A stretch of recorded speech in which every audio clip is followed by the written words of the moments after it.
Good morning, ladies and gentlemen. Welcome to the 550th board meeting of the California Regional Water Quality Control Board, Central Valley Region. I'd like to introduce the board members and staff at this time. On my far left is Raji Barr of Bakersfield. Carmen Ramirez, just walking in the door. Raise your hand, Carmen. From Atwater. On my immediate left is John Constantino of Grass Valley. On my far right is Bob Schneider of Davis. And on my immediate right is Denise Cadera of Allensworth. Bob, of course, comes from Davis. My name is Carl Longley of Fresno. Now I'll introduce the Executive Officer, Pamela Creedon, who will introduce her staff. Good morning, Dr. Longley and members of the board. Across the room from me is Andrew Altavote, Assistant Executive Officer in the Sacramento office, and next to Andrew is Stephanie Yu, Staff Counsel for the board. To my far left is Kieran Lanfranchi-Rosardi, Clerk for the board and Executive Assistant. And next to Kieran is Adam Lapitz, Assistant Executive Officer in the Sacramento office. And to my immediate left is Patrick Palupa, Senior Staff Counsel for the board. And to my right is David Lancaster, Staff Counsel for the board. In the audience is Linda Bracamonte, Assistant Executive Officer in the Sacramento office, and Clint Snyder, Assistant Executive Officer in the Redding office.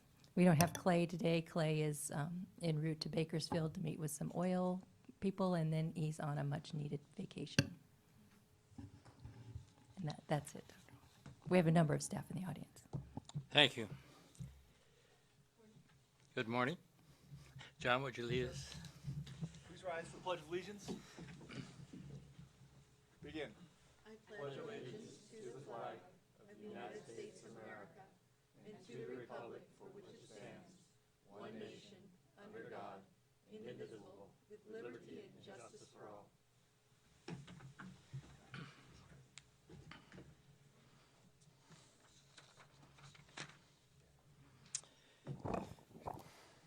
Before, next item on the agenda is approval of the minutes. The minutes were provided this morning. If you've had a chance to look at them, do I have comments or do I have a motion? I looked at them, they looked fine. I'd move passage of the minutes. Both the December 7th and 8th board meeting and the January 19th meeting? Yep. Thank you. John's moved and Denise has seconded. This is a roll call. Mr. Costantino? Aye. Ms. Brar? Yes. Ms. Ramirez? Yes. Mr. Schneider? Yes. Ms. Cadara? Yes. Dr. Longley? Yes. Motion carries. Thank you very much. I now have an acknowledgement to make regarding Mary Ann Walton. Mary Ann, would you please raise your hand so people know who you are? Thank you very much. Mary Ann has been a valuable member of the staff. She'll be retiring on February 9th, and she came to this board in June of 2006, so she's been here for a long time. As many of you already know, Mary Ann is usually the first person that visitors and callers talk to, and she provides a very important function there. Apart from meeting and greeting people, Mary Ann handles many duties while serving the internal and external customers. She is the public records request coordinator and keeps track of training records for all employees. Mary Ann also acts as backup for building maintenance needs in the absence of key staff. Mary Ann goes over and beyond her call of duty to serve the internal and external customers with professionalism and expertise. She is a valuable resource for both the board staff and members of the public. The board members would like to thank Mary Ann for her wonderful and dedicated service to the board and wish her the very best in her retirement and future endeavors, and we certainly will miss you. Thank you very much.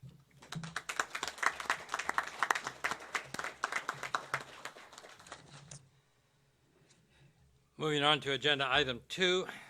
In order to conduct our regional board meetings in a fair and efficient manner, we will be proceeding in accordance with the meeting procedures that have been provided with a summary agenda and are available here at the staff table and also upon request. They're also posted on the board's website, and they are summarized on the computer screens during breaks. Any questions or comments regarding these procedures may be directed to Kieran Lanfranchi-Rosardi, our administrative assistant, sitting here at the staff table. Moving on to agenda item 3, board member communications. Is there any information which board members would wish to communicate at this point?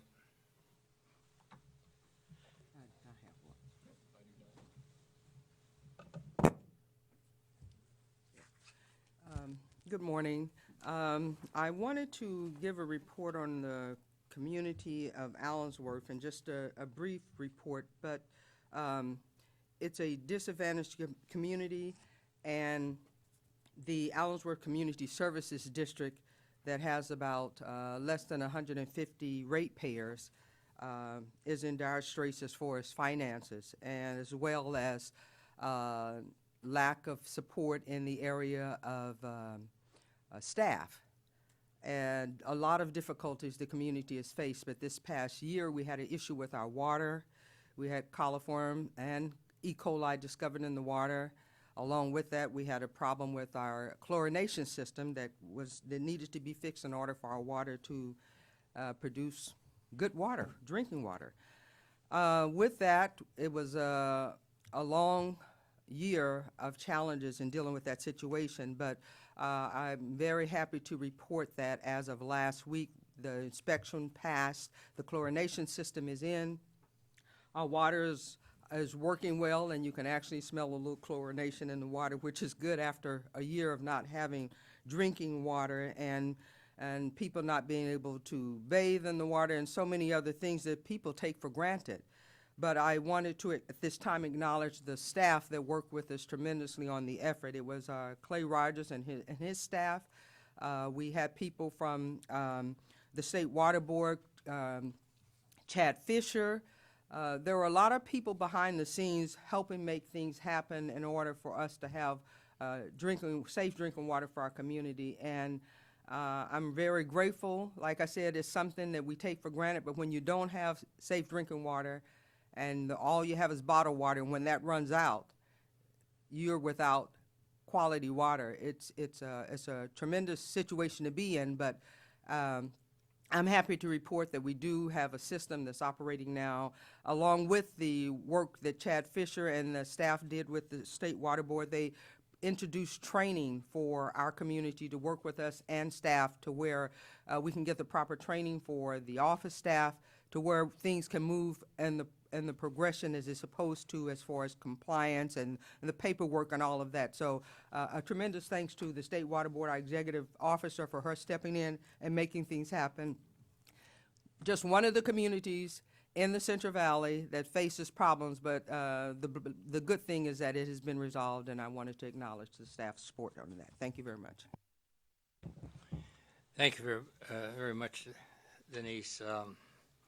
That, of course, is, I think you pointed out at the end, is a kind of problem that we see in many, many small communities throughout the Central Valley, and until we get a handle on it, we've got a lot of work to do. Any further comments by board members? Since the last board meeting in 7th, 8th December board meeting, I've participated in a number of CV SALT's XCOM meetings, have joined senior staff on discussions with the state board regarding the draft of the East San Joaquin General Order, and have also been involved with the food safety panel. And I'll submit that report to the for publication with the agenda, with the minutes. Any further comments? Dr. Longley? Yes, ma'am. I also attended the food safety panel meeting last week here at Rancho Cordova, since our last board meeting. That's correct, yes. All right. Any other reports? Seeing none, they will move on to agenda item number 4. I have no attendance cards for agenda item 4. Does anyone wish to speak on any topic which is not on today's agenda? Seeing none, we'll move on to the next agenda. We're listed as next item, agenda item 5 is an update by State Board Member Tam Dudek because of other responsibilities, Tam was not able to join us at this time. So move on to agenda item 6, the executive officer's report. So Dr. Longley, I have a couple of awards to present, and then we can go over the priorities. But you also have my report, the printed report. Are there any questions on what's in the printed report for me right now? Any questions from board members, comments? Seeing none other than, Odette. I have one. yeah, go ahead, Bob.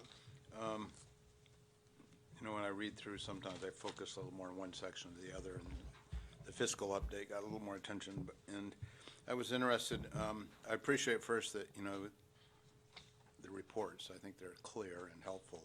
And I really like knowing what percentage of the budget was supposed to have been spent or estimated to be spent, because we're a third of the way, 4 months through the year, so it's 33%. But operating expenses, we've been very conservative, and we're just have expended 14%.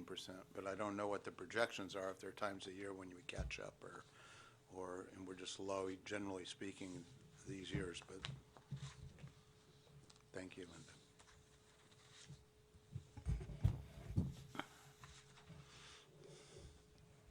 The operating budget is a little bit. Introduce yourself. Linda. Oh, I'm sorry. I'm Linda Bracamonte. I'm the Assistant Executive Officer here in Rancho Cordova, and I oversee the administration of the regional board. So the operating budget is, you may recall that we talked with the manager of the budget office at State Board some time back, and he explained how there was a lot of consolidation that went on, and they have. It's still a little unclear. When we send our purchase documents to State Board, sometimes the State Board takes their budget and pays for certain things, and sometimes it's ours.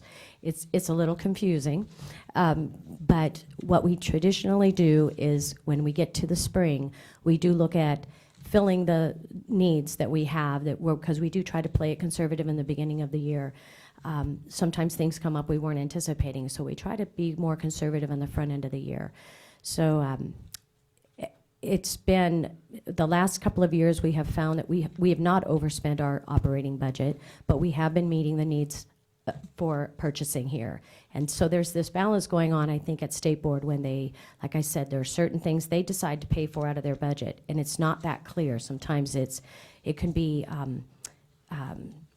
maintenance on our equipment, for our office equipment. They will pay for new copiers, but they won't pay for the maintenance. So we submit all of our needs are getting met, and we have been somewhat conservative, but we are making sure that we are purchasing the things we need. We've been able the last 2 years to purchase furniture where we have had 30-year-old desks in our offices. We've been able to furnish the lobbies and the executive area, where for years we went without that because we could afford it. But we just keep our eye on that. We have been good to not overspend it, and we want to make sure we have enough come the springtime when we reassess what we need. Well, thank you for that prudent management. That's kind of what I suspected. Sure. And I will say, I would suggest that you not quibble with the state when they want to pay for. I absolutely don't. Absolutely don't. Thank you. Any further comments by board members? Sorry, Adam had me distracted. I just wanted to bring up a project that we have that's taking shape down in the South Valley. Not in the valley, it's actually up in the upper watersheds in the National Park Service lands up there in Kings Canyon area. The project's been worked on for a long time now, and the idea is to use rotenone in some high mountain lakes and streams to remove invasive trout species from those areas where they want to reintroduce or at least give a native frog a better chance at survival and reestablishing actually itself in those areas. My understanding of the project to date is that this is not going to be every mountain lake or every mountain stream up there. It's a very small percentage where they feel that these frog species have the best chance at taking a good hold. We will be involved in that project as far as a national NPDES permit and issuing a permit for them.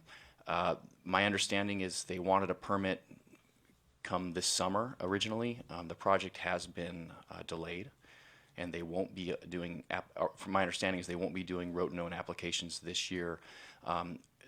I wanted to ask you all if, we had talked about a workshop potentially, a board workshop to talk about this project, get some information and some public comment on it. And we had talked about maybe doing that towards the end of this year. I wanted to just let you get your feeling on that, see if that's something you'd like to do.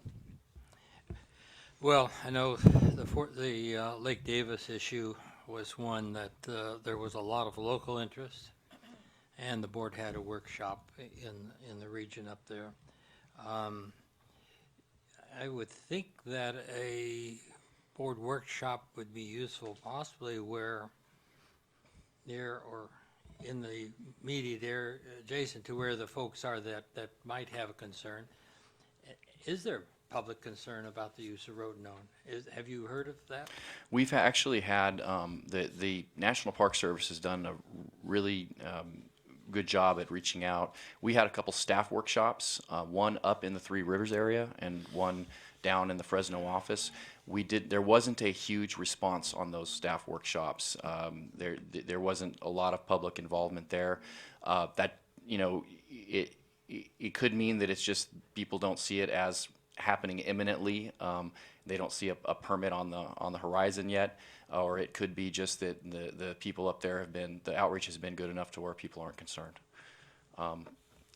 I can certainly, you know, try and put some ideas together and some potential dates together for the board. Three Rivers, I think, is a place we could go for that. They have, I don't know how big a room up there, but I can look into it. I don't, a couple things. One is, I'd like to know the species of frog we're working, because this is a frog enhancement project, and we should title it in that manner. The native populations of frogs in the Sierra Nevada have been heavily impacted, both by climate change and by introduction of non-native species in these lakes.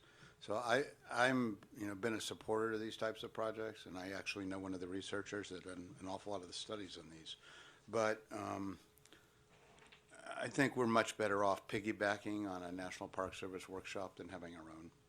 I don't see any reason to really hold our own on this. I think we should make ourselves present and be proactive in that regard. But the national park is the lead on this. Let them set them up. And people don't want to go to 2 or 3 of these. Let's have one workshop where they really have the information. Well, what happened on the Lake Davis one, and it's conceivable could happen here, there became a tremendous amount of public concern about the permit that we issued. It's just not a good analogy. Yeah. I mean, Lake Davis is a population center, and I understand. I think a lot of what they're doing in the park is not, Yeah. isn't surrounded by populations of people. The- And they're not stocking those lakes anymore either in the park, so there's opportunities here, but I wouldn't compare it to Lake Davis Okay, because but of that reason. there was the earlier incident back when they were doing this in the Golden Trout area, and the board looked at that, but we did not hold a workshop. I'm not hearing not to have a workshop, but we can certainly coordinate with the federal government and hold a joint workshop so that it's at the same time. We've been doing that. Clint's been working with the federal government for the Forest Service and BLM on their permitting issues, and they work well with us, so we'll just reach out to them. And just an aside to that, the last couple staff workshops were joint workshops with the project staff, and we have a really great working relationship with them. That's good. And also from my understanding from what they've learned from the different places of using the rotenone is they have a pretty good set of practices, and staff are looking into it, and so we'll learn more as we go.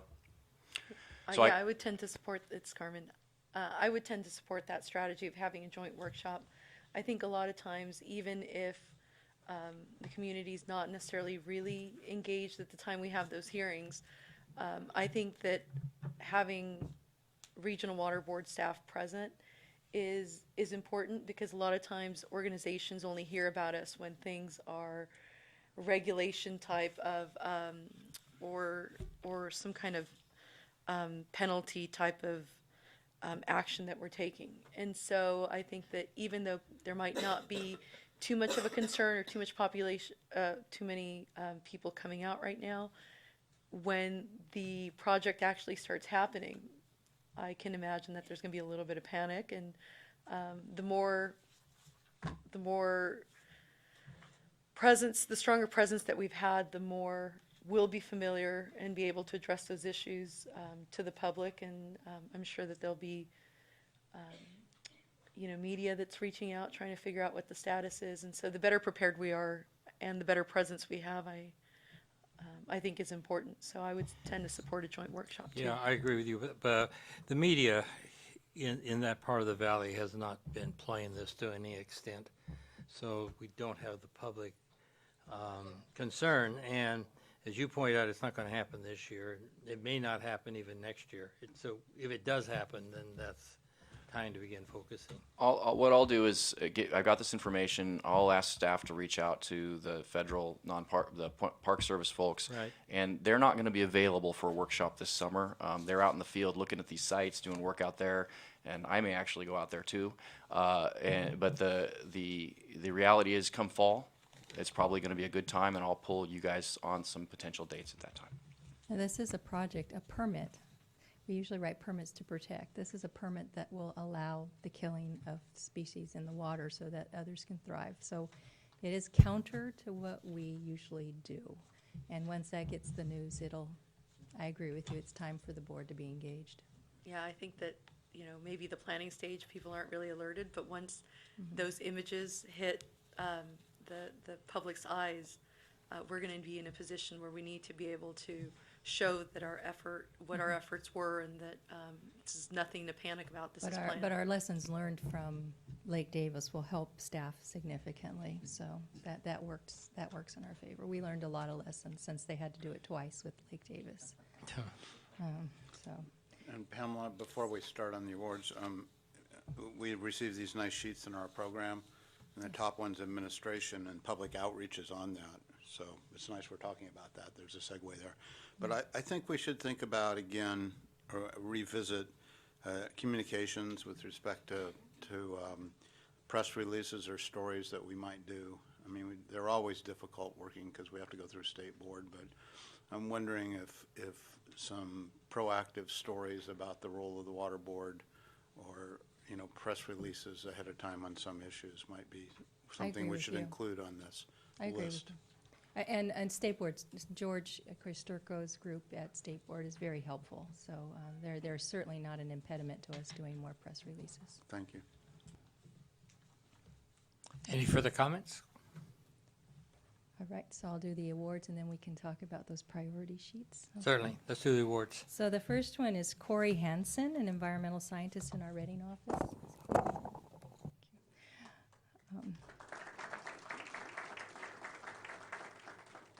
Corey is an environmental scientist working in the Forest Activities Program in our Reading office. She brings a diverse background in biological science and range management for the Water Board. In addition to her day-to-day responsibilities reviewing and ensuring permit compliance on the timber harvest plans in Butte County and projects in the Lassen National Forest, she has taken the lead role in the development and coordination of a region-wide federal non-point source permit in coordination with the Lahontan Water Board. Corey has been able to utilize her impressive organizational and communication skills to provide clear direction and focus to a multifaceted and complex project between two regional boards and the federal government. To that end, she took the lead role in organizing 6 stakeholder outreach meetings at various locations in the Central Valley and the Lahontan region areas between October and December of 2017. As part of the initial outreach effort for this permit that the staff is proposing.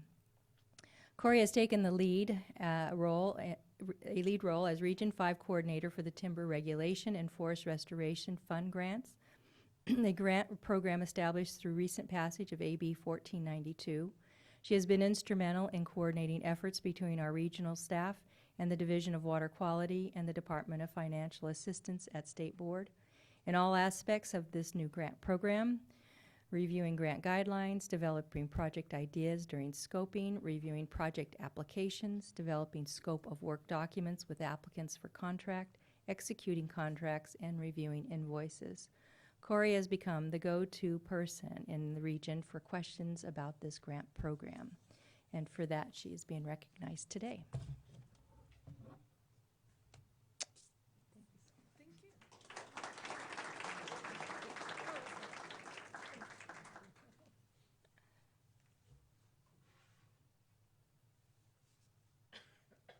And this next award is for Alex Mushagan from our Fresno.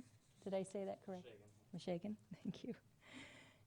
Alex is a water resources control engineer in our Fresno office, and he's being recommended to receive this award for his outstanding initiative and contributions to our waste discharge requirement program in the board, or our WDR program. Alex has been a permit writer in the NPDS program since 2012 and has been recognized previously for his contributions to that program. However, over a year ago, Alex took the initiative to request opportunities to work in the WDR unit in addition to his NPDES responsibilities. The WDR unit has been resource constrained for many years in that office. Alex had an immediate impact on the program and produced quality project deliverables much quicker than expected. His willingness to take on work in the WDR program contributed significantly to the board's efficiency. Subsequent to Alex's foray into the WDR program, a retirement in the program resulted in a staff shift. This shift temporarily threatened the workflow within the unit. Alex was asked to assume a larger role to help ensure the workflow continues as smoothly as possible during this time. He gladly accepted this challenge and quickly came up to speed on program issues, all the while maintaining his work plan commitments in the NPDS program. His contribution to the unit efficiency has been invaluable. Alex has established himself as a go-to person. His professionalism, judgment, work ethic, and attitude are highly valued, and his dedication to the board's mission is greatly appreciated. And for that and much more, he's being recognized today.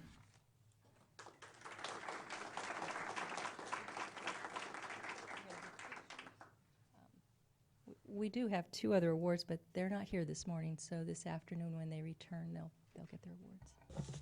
Very good. We're going to do pictures now? Good.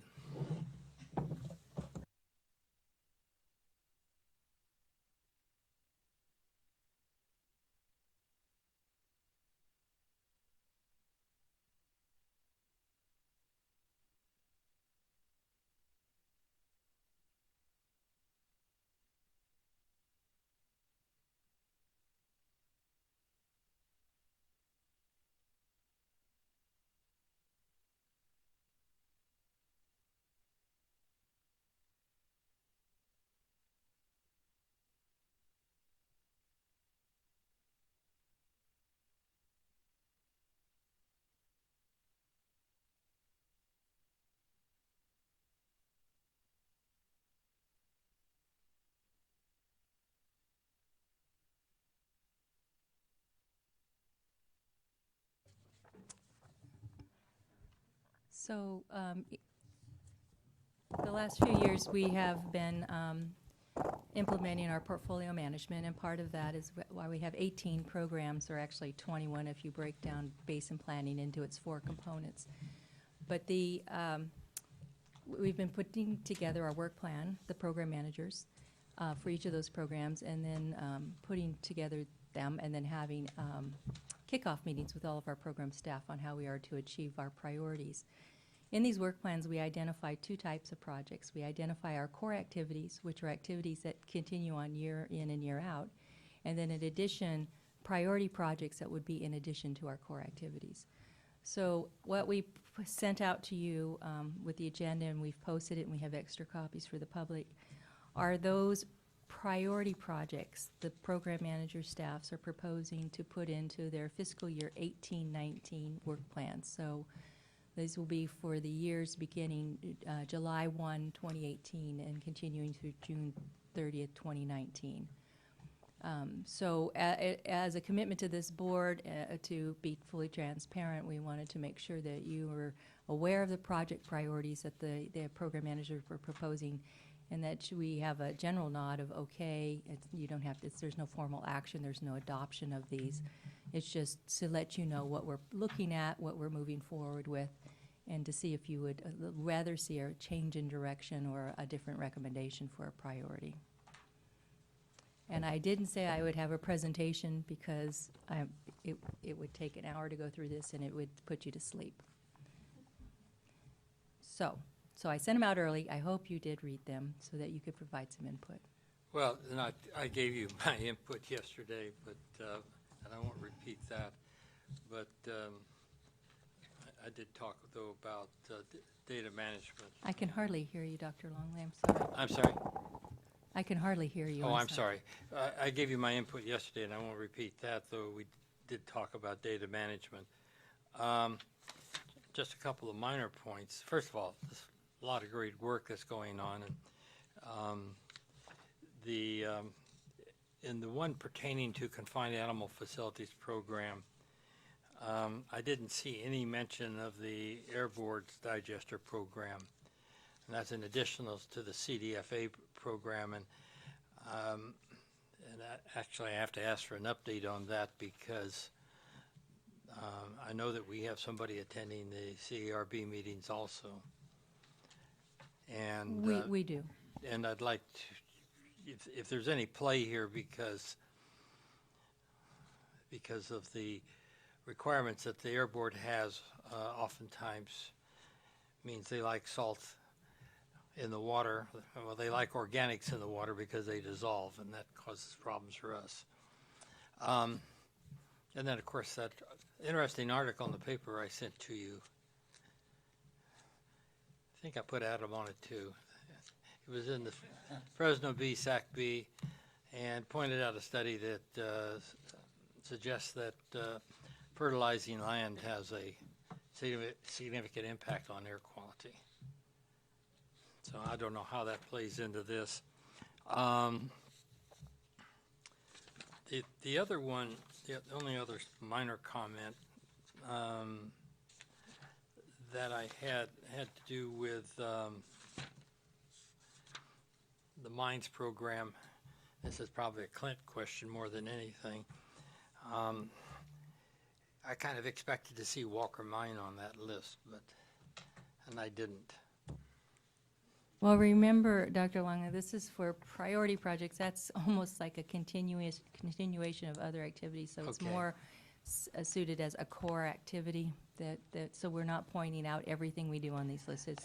There's a lot more behind this and list. The other part of that, and I'm glad you brought that core activity bit up, I think it'd be useful in your introduction to this, even if it was just a URL link, is show people, is direct to people to what the core programs are, and that differentiates between this.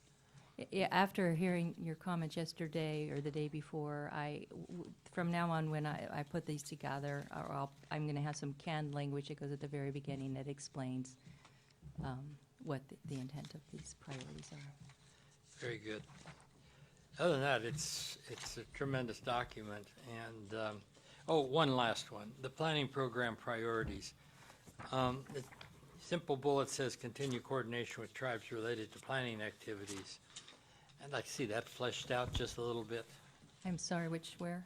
The last bullet on planning program activities, referring to the coordination with the tribes. I'd like to know a little bit about the issues and specific outcomes that are expected.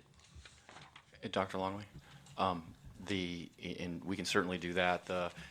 Where I would see us fleshing this out even more is after the triennial review comes to you all and we get some more information from you all on our priorities there, and in our next work plan, because right now we're still trying to kind of get our arms around what exactly we're going to be doing. Mm-hmm.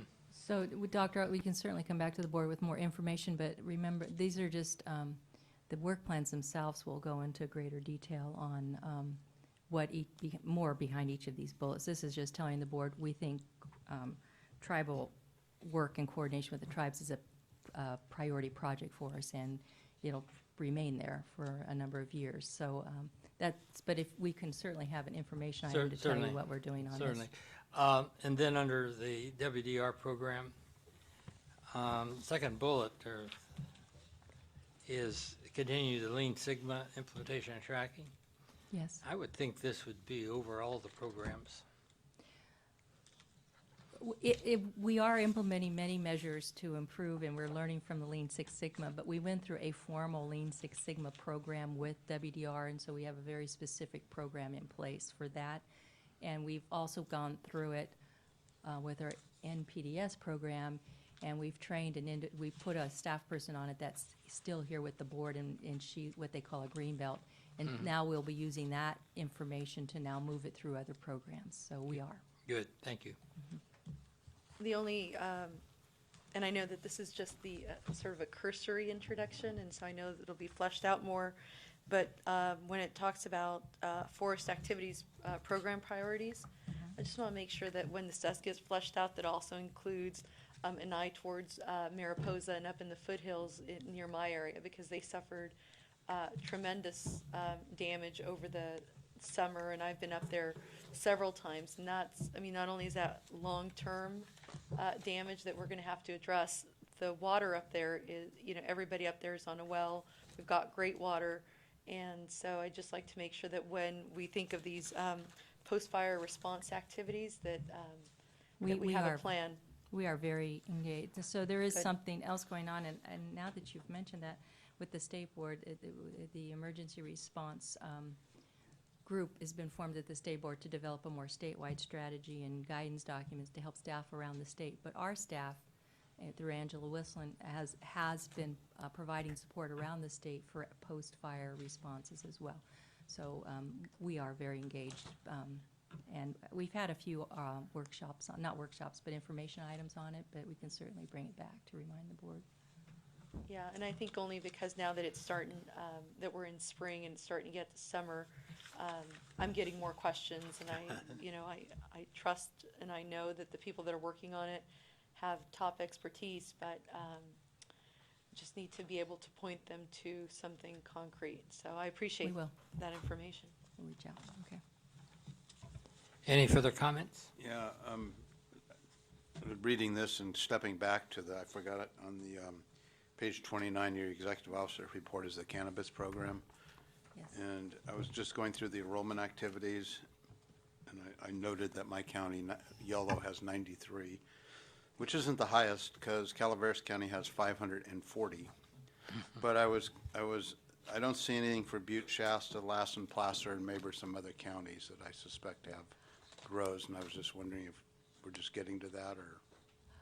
Well, it's up to the discharger to apply, and it really is dependent on if the county has allowed it to take place in their county or local jurisdiction. So for instance, Calaveras County, sorry, I didn't realize my phone was on. Calaveras County, they legalized it, and now they've pulled it way back. So Right. that number may drop as people pull out of the program. So they tend to up and move around to the counties that welcome them into their counties.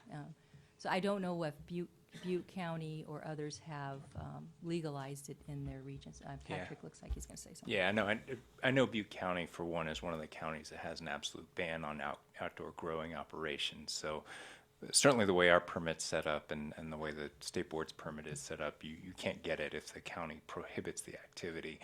So that's why you don't see enrollments in We Butte should County. just have an asterisk or something to that effect. I What? think. We should maybe just have an asterisk, as these counties have banned, so there aren't any. Thanks. So, And- Go ahead, John. I was going to change topics slightly. I don't know if you were going to follow up on that. Nope. Oh, Follow up on that. go ahead then. And just pretty much my interest in the cannabis cultivation was the efforts and outreaches. I was reviewing it, just wanting to make sure that we're continuing to do the outreach.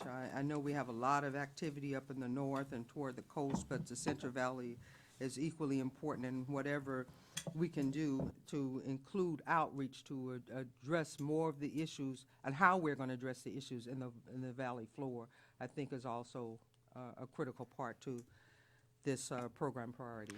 Certainly, and it is difficult or challenging to do outreach in some of those areas because Many of the communities in the valley floor, particularly the South Valley floor, have completely banned outdoor cultivation, and so they do not qualify for permitting under this board. It is illegal for them to be growing under the county ordinances. So the outreach is more, trying to educate the folks that come to the regional board because we can't issue permits for them. So it's more of an enforcement mode.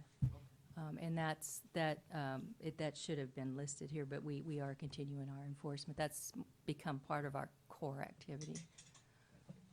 And so I just have a question on that. Have we gotten a lot of questions from permittees about how California is maybe dealing with threat at the federal government level to come in and eradicate the stuff? I mean, I know that it's not lost on staff, but I'm just wondering how much concern or fear there is on behalf of the permittees. And this is more my experience working with some of the state board folks who, as you may know, the order is transitioning from a regional board order. We got the first one out there, and the state board, who patterned their order in large part off of what we did. There's a lot of confusion in the cannabis industry about what the next steps are going to be. I think that the signals from some legislators have been we're going to stay the course with the will of the voters, but I think you see a lot of fluctuations in the marketplace. There are certain stocks that have taken a dive when the repeal of the Department of Justice policy was announced. But it really is yet to be seen what the direction of the U.S. Department of Justice will be, and whether they're going to change their priorities in terms of enforcement. It is a risky business to be in. It's always been a risky business to be in. I think there's just an additional level of uncertainty that's been injected by federal policy of late. And Carl, if I may, you mentioned that our policies are being adopted by the state board, and I think a lot of the credit for that goes to Clint and the work that Clint did from the get-go on just bringing together a lot of collaborative work and great staff work, so thank you. Go ahead, John. So, changing topics slightly, I noticed on several of the priorities training, and I support that, and new staff. Saw a couple areas got new staff in training, and always don't want to downplay that. So that's was good to see. Today I saw we had an award for Corey who got a grant program. Giving away money is hard.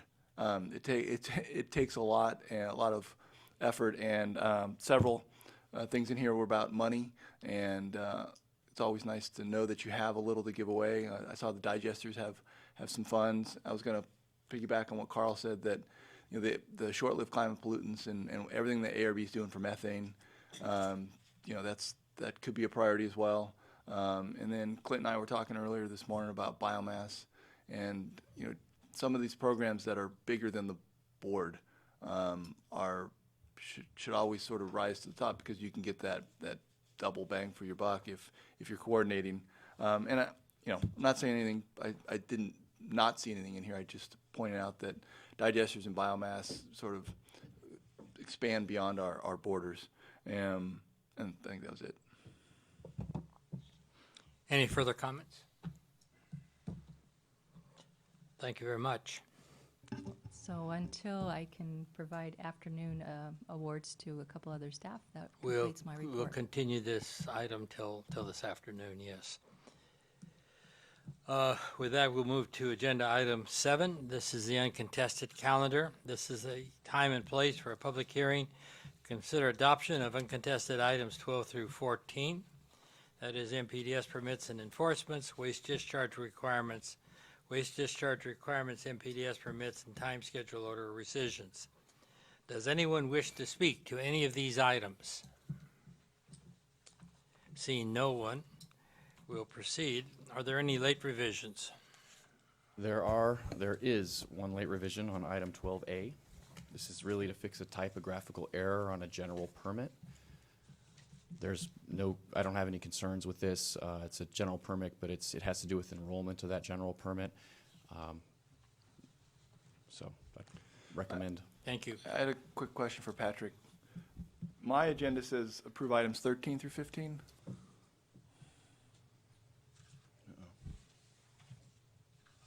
I don't know if that matters. Oh, okay, thank you. It's been pointed It's out that upstate that too. was corrected, All right, items great. 12 through 14. Right. Okay. Any further comments for close the hearing? If not, we'll close the hearing. I request a motion and a second. So I would move to approve the uncontested calendar items 12 through 14 with the late revisions as presented. Do I have a second? Second. I have 2 seconds. Carmen moved and Raji and Denise seconded. Any further discussion? Seeing none, call the roll, please. Ms. Ramirez, Yes. Ms. Brar, Yes. Mr. Costantino, Aye. Mr. Schneider, Ms. Cardara, Yes. Dr. Longley. Aye. Motion carries. Thank you. At this time, we're moving on to agenda item 8. This may take a little time, and because of that, we're going to take a short recess until 10:30.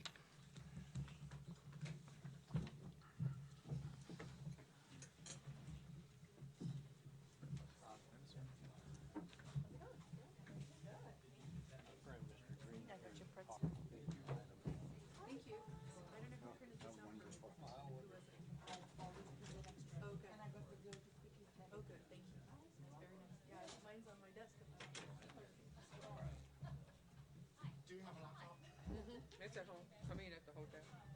I'll call my husband and tell him to bring it. How far is it? Is it just not skipping you? Yeah, he's about 5 minutes. Oh, okay, I was like, don't make a special trip to it. So, otherwise, how are you doing? I'm doing good. I mean, I was last week this time, I was bedridden. I came down with the flu, like Tuesday afternoon. No, I'm over it now. Oh, sure, that's what they all say. But man, Really? it was, I mean, I couldn't shake those I was tingles. saying, you look great, so you don't look like you were sick. Yeah, I lost about 5 pounds. It was like, man, I couldn't It's not a eat. good way to lose weight. I know it's not, but I mean, I was literally in bed from Tuesday until Saturday. And our youngest son came in town after and so when he got there, he took care of me for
Please begin taking your seats.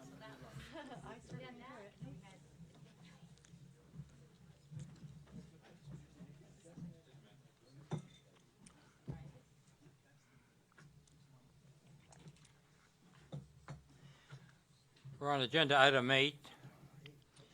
This is the time and place for a public hearing to consider an administrative civil liability order for Renee Laranaga of Modoc County. The designated parties for this proceedings are as follows: the board's prosecution teams, and secondly, Renee Laranaga. All other participants are considered interested persons. The prosecution team has a combined total of 35 minutes for direct testimony, cross-examination, and a closing statement. Renee Laranaga has a combined total of 30 minutes for the same. Interested persons shall limit their comments to 3 minutes, and a timer will be used. All persons expecting to testify, please stand at this time, raise your right hand, and take the following oath. Do you swear the testimony you're about to give is the truth? If so, answer, I do. Thank you. This time, evidence should be introduced on the following issues: whether the board should issue, reject, or modify the proposed administrative civil liability order. The order of this testimony is as follows. First, there will be testimony by the prosecution team, followed by testimony by Renee Laranaga, followed by cross-examination of the prosecution team, and then finally cross-examination of Renee Laranaga. That will be followed by comments by interested persons, and then we shall have closing statements by both Renee Laranaga and then by the prosecution team. Please state your name, address, affiliation, and whether you've taken the oath before you testify. If you haven't submitted a speaker card yet, now is the time to submit one to Ms. Frankie Rosardi, who's sitting here at the staff table. Does Regional Board Advisory Team Council have any legal issues to discuss at this time? Dr. Longley, the prosecution team has provided us with redlined revised attachments A to the administrative civil liability complaint, containing minor revisions, specifically to page 5 of the attachment A, and notably reducing the assessed value from $322,814 to $171,814, and then in the following sentence, the discharger estimates that the 60 acres of alfalfa hay generated $34,476 in revenue in 2016. And the prosecution team has provided copies for the board members, so I will distribute them now. Please do.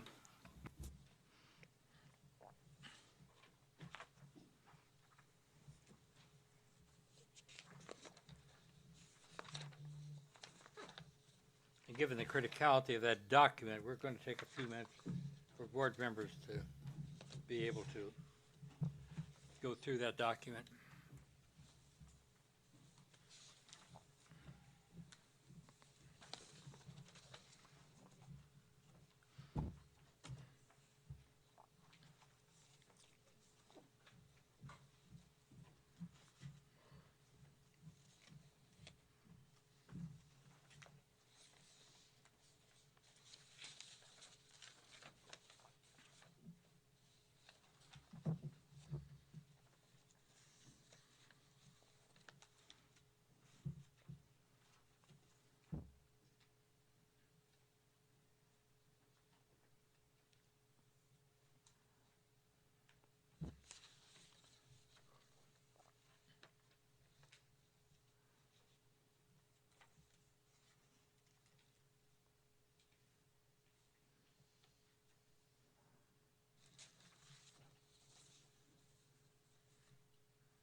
Okay. Are there any procedural issues that the designated parties would like to raise? Hearing none, we'll proceed with the prosecution testimony.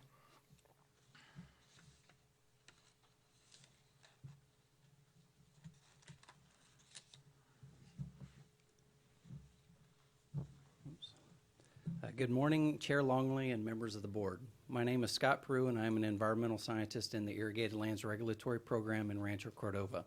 I have taken the oath.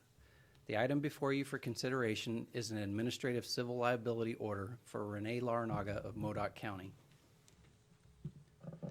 These are the major topics I will be presenting today. I will provide background information about the Irrigated Lands Regulatory Program for context. Next, I will provide a timeline of board staff's outreach and enforcement efforts concerning Mr. Laranaga. Then I will describe the penalty calculation. And lastly, I will present the prosecution team's recommendations. There are some significant events to keep in mind when considering the item before you. In July 2013, the Central Valley Water Board adopted a general order for waste discharge requirements for growers who do not wish to join a coalition, which I will refer to as the individual general order. In March 2014, the Central Valley Water Board adopted a general order for growers in the Sacramento River watershed, which I will refer to as the Sacramento General Order. Our board approved the Sacramento Valley Water Quality Coalition as a third-party group to implement the Sacramento General Order. Potential discharges to groundwater and surface water are both covered under the Sacramento General Order. During open enrollment, growers were allowed to enroll directly with the coalition. The open enrollment period for the Sacramento General Order ended in October 2014. Since then, growers are required to enroll with both the Central Valley Water Board and the coalition. During open enrollment, Water Board staff sent 2 outreach notices to landowners who likely own commercial irrigated lands, including Mr. Laranaga. Board staff used publicly available information to identify commercial irrigated land, including Mr. Laranaga's parcel. Mr. Laranaga owns 60 acres of alfalfa hay in Modoc County, approximately 4 miles southeast of the city of Alturas. This figure shows the progressive enforcement used by irrigated land staff for Mr. Laranaga's case. There were several opportunities for Mr. Laranaga to obtain regulatory compliance prior to formal enforcement. I will walk you through each of these steps. During the open enrollment period, board staff notified Mr. Laranaga of the new water quality regulations on 2 separate occasions. The notices describe the new general orders and actions needed to comply. Mr. Laranaga did not respond to either of staff's outreach notices, and staff further investigated Mr. Laranaga's parcel to confirm that the parcel, shown in the aerial photograph, is a commercial irrigated agricultural operation. The Assistant Executive Officer issued a California Water Code Section 13260 directive to Mr. Laranaga, requiring him to obtain regulatory coverage for his parcel within 15 calendar days. I'll refer to this as the directive. The directive required Mr. Laranaga to either enroll in the individual general order or Sacramento General Order. Both orders require submittal of a notice of intent and associated fee to the board. The Sacramento General Order also requires membership in the coalition. Mr. Laranaga received the directive but failed to obtain regulatory coverage by the directive's due date. Staff sent Mr. Laranaga a notice of violation for his failure to comply with the directive and provided him another opportunity to come into compliance. Mr. Laranaga failed to respond to the notice of violation, and before commencing formal enforcement, staff provided Mr. Laranaga a last chance phone call. Staff left a message for Mr. Laranaga notifying him that staff would pursue formal enforcement if he did not obtain regulatory coverage for his irrigated lands. Mr. Laranaga failed to respond to the last chance phone call. Staff then sent Mr. Laranaga a pre-ACL letter that included a settlement offer. Mr. Laranaga responded to the pre-ACL letter and scheduled a settlement meeting, which he failed to attend. Staff provided Mr. Laranaga with another offer to settle his administrative civil liability with a compressed ACL that included a proposed settlement amount. Again, Mr. Laranaga failed to contact staff. On July 8, 2017, Mr. Laranaga joined the coalition. However, Mr. Larnaga failed to complete the enrollment process as required by the directive because he did not submit a completed notice of intent and administrative fee to the Central Valley Water Board. On September 18, 2017, the executive officer issued an ACL complaint to Mr. Larnaga for failure to comply with the directive. The proposed liability amount of $30,758 was calculated using the May 2010 State Water Board enforcement policy. Mr. Larnaga submitted a hearing waiver to extend the hearing date to enter into settlement discussions with the prosecution team, but we were unable to reach an agreement. In November 2017, Mr. Larnaga submitted his completed notice of intent and administrative fee to the board. I'm now going to discuss the details of the penalty calculation. The complaint alleges that Mr. Larnaga is subject to 606 days of violation.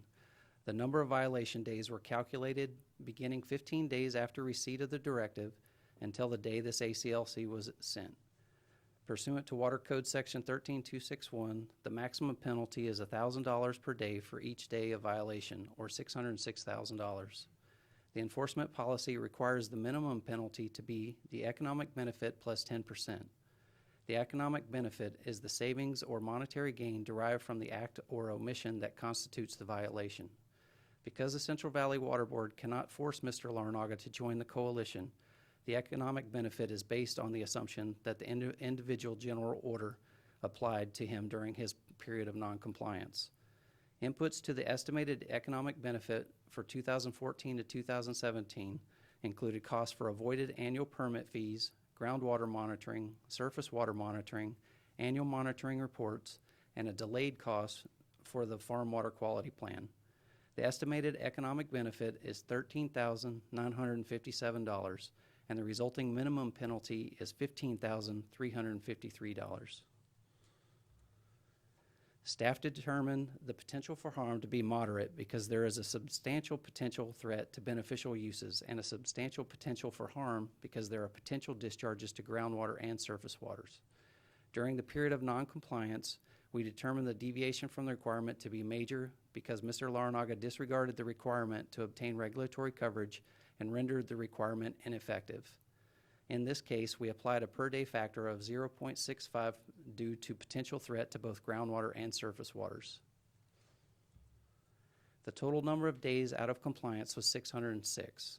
Following the enforcement policy's guidance, the prosecution team reduced the total number of days to 26, in part to ensure that the proposed fine amount serves as an adequate deterrent to other recalcitrant growers. The prosecution team finds the reduction of violation days to be appropriate because there is no evidence that Mr. Larnaga's failure to get regulatory coverage caused daily detrimental impacts to the environment or the regulatory program, since obtaining regulatory coverage does not result in an immediate evaluation of or changes in farm practices that would be impacting water quality. In regard to the penalty adjustment factors, prior to obtaining regulatory coverage, Mr. Larnaga acted at least negligently by ignoring the requirement to obtain regulatory coverage, so the culpability score was 1.3. The cooperation score was elevated to 1.4 based on the non-response to multiple opportunities to come into compliance or respond to the directive and notice of violation. Mr. Larnaga had no other history of violations with the Water Board, so no additional multiplier was assigned. Given the factors I've discussed, the penalty calculation in this case is shown here. The total liability derived from this calculation is $30,758. I will briefly update the board with the proposed subtle changes to numbers used in Attachment A of the draft ACLO. The updates are in response to information provided in Mr. Larnaga's rebuttal. Mr. Larnaga submitted revised information for this parcel only, not for his other businesses or lands. In the draft ACLO, Attachment A on page A5, the property value was assessed at $322,814. However, the Modoc County Assessor's Office corrected the listed value to be $171,814. In addition to this new information, Mr. Larnaga submitted evidence that shows his estimated gross revenue for his alfalfa hay was $34,476.40 instead of the calculated gross revenue of $54,600, which came from the most current Modoc County annual crop report. Mr. Laranaga's invoice showing estimated gross revenue assumed that his third cut was the same as his second documented cut. These changes do not change the proposed final liability amount, but clarify limited findings made in the prosecution team's initial showing that Mr. Laranaga has the ability to pay. Mr. Laranaga does not dispute that he has sufficient assets and revenue to pay the proposed liability. So in summary, board staff followed progressive enforcement steps in this case, and Mr. Laranaga was given many opportunities to comply. The proposed fine amount of $30,758 is intended to send a strong message to resistant growers that need to obtain regulatory coverage. It also balances the need for a strong deterrent with what is fair enforcement under the State Water Board enforcement policy. The prosecution team recommends that the board adopt the revised Laranaga draft administrative civil liability order with proposed revisions. This concludes the prosecution team's presentation, and I'd like to enter this presentation and the prosecution team's evidence submission into the record. Prosecution team members are here to answer your questions. Are there questions from members of the board? I have a couple of questions. If you go back to slide number 9, please. Okay. So between slide number 9 and slide number 10, it was left out that, I think you mentioned it, but it was left out that Mr. Laranaga actually did enroll, right, in July 2017, but did not provide notice? He joined the coalition, but he did not complete a notice of intent and submit the administrative fee to the Central Valley Water Board. And that's the $200 administrative fee? Mm-hmm. Did we know that he had joined before the ACL was issued in September? No, ma'am.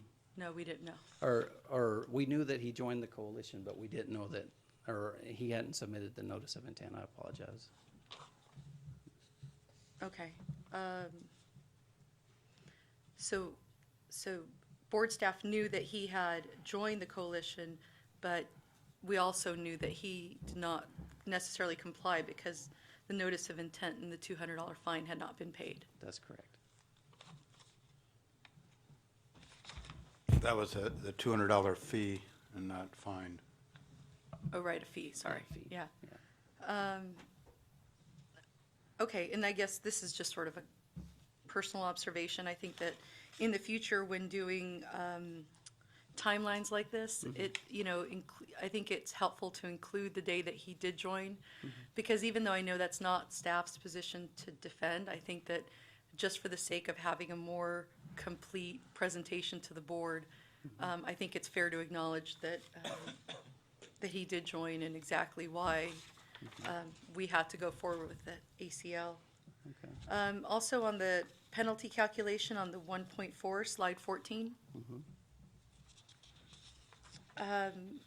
On the cooperation bullet, the 1.4, if I read it correctly, 1.5 is the highest it'll go.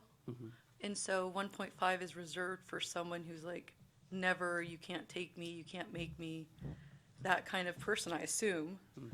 And so this person actually did join at some point, and in staff's analysis, he was only awarded a 0.1 reduction, even though he eventually did join after a lot of cajoling.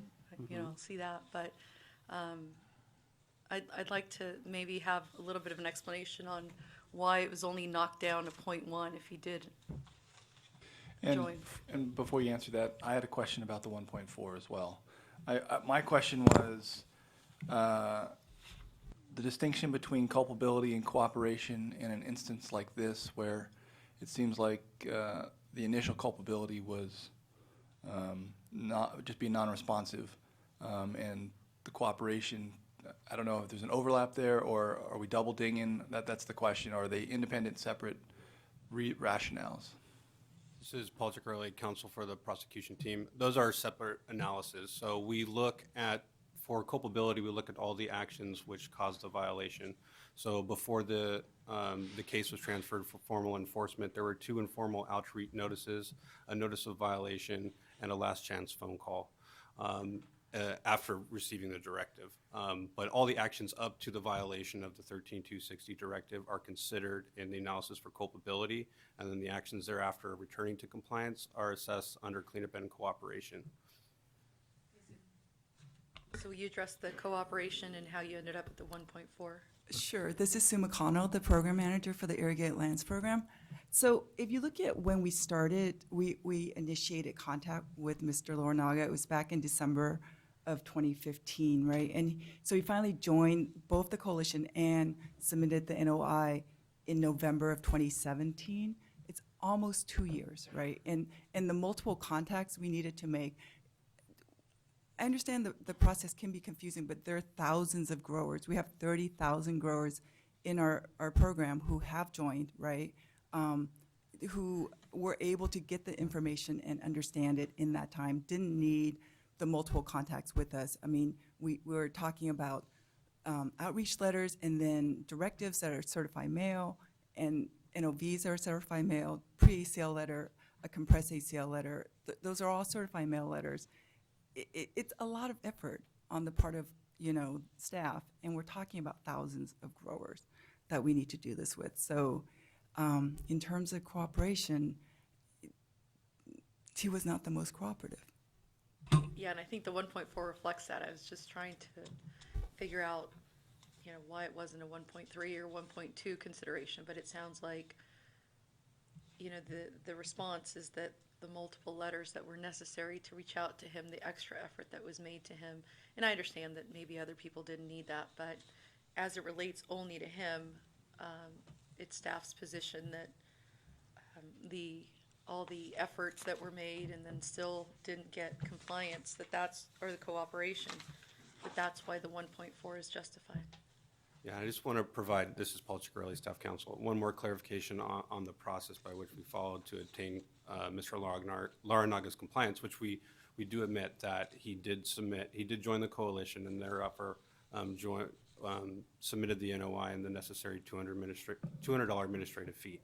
But this was after the case was referred to formal enforcement. There was a pre-ACL complaint letter that was issued, which informed Mr. Laranaga that a formal enforcement proceeding would be initiated if he didn't join the coalition and submit the NOI and engage with us in settlement communications.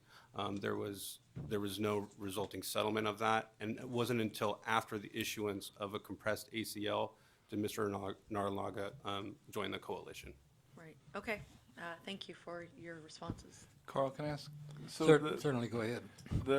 What you just spoke to, the pre-ACL settlement discussions, are those, I don't know if you can even speak to them because they're settlement, but is that penalty structure similar to what he's facing today, or is there another opportunity that was passed up and the number jumped up? I'm trying to figure out whether for future and whether or not that settlement is a better deal or it's a worse deal for the growers. So the pre-ACL letter, the opportunity, there was an opportunity for negotiation and for a lower settlement. Yeah, just for clarification, so the pre-ACL is it's the initial invite to engage in settlement communication, discuss the facts of the case. Nothing was resolved from that. The compressed ACL is a little more formalized, and it does do an initial run-through of the penalty methodology, and the offer to settle under the compressed ACL was $27,209. Okay, thank you. So, question for you. When you say the pre-ACL, there was nothing resolved from it, meaning there was no communication at all with Mr. Laranaga, right? So we did contact Mr. Laranaga, and there was a meeting scheduled, but unfortunately, he did not attend. Did he tell you why he didn't attend?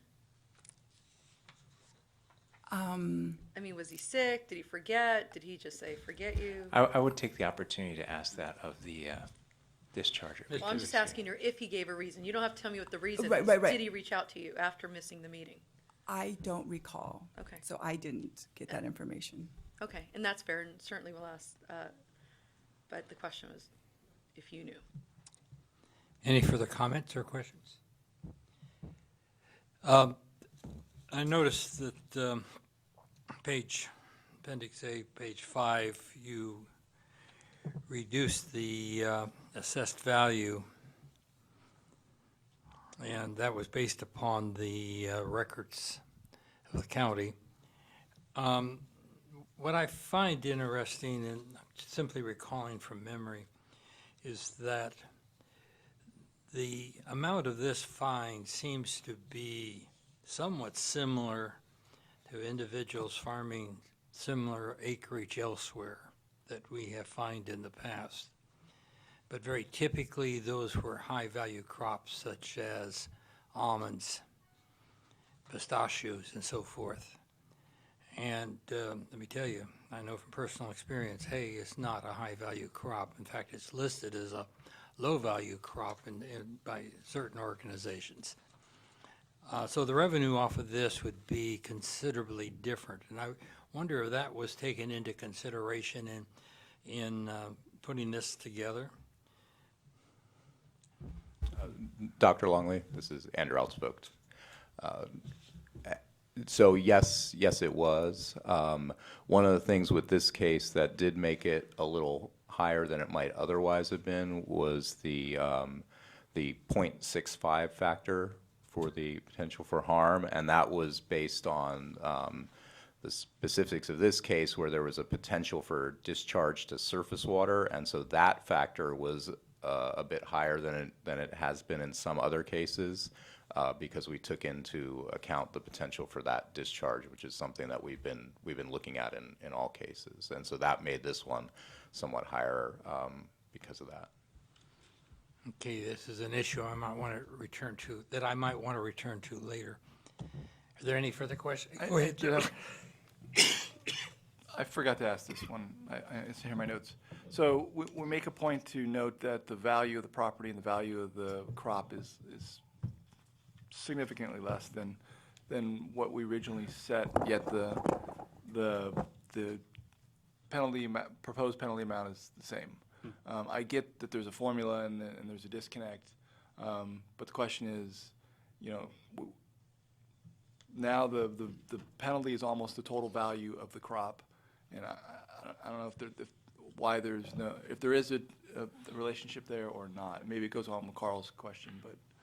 Well, thank you, John. That's precisely what I was getting at, because we have a real important mission of protecting water quality.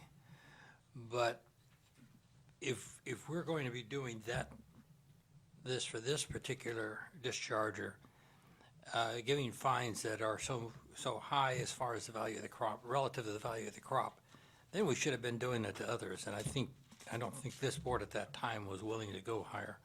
So I have some concerns, and we can come back to that later. Any further questions or comments? Thank you very much. Thank you. Ready now for testimony by Renee Laranaga. Mr. Laranaga, if you could state your name, residence, and state the fact whether or not you've taken the oath. Good morning. I'm Renee Laranaga. I live in 1204 West 5th Street, Alturas, California, and I did take the oath. Thank you. Good morning, everybody. Thank you for giving me this time to defend myself in this whirlwind. I am defending myself. I'm not an attorney, so I'm glad that you will bear with me. I don't know that if you guys all received my rebuttal, because, like, again, I'm not an attorney, so I'm going to read my rebuttal to you, and then we'll go step by step. Excuse me. In the beginning,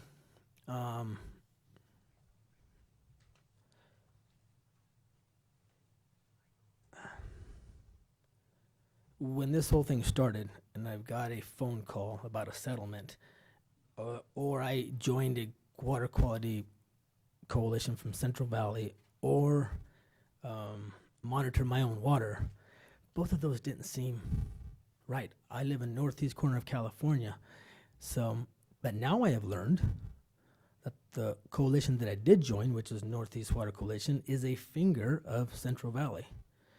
So the first messages or the first call that I got, or I think it was the second call, because I only spoke to Brett Stevens one time.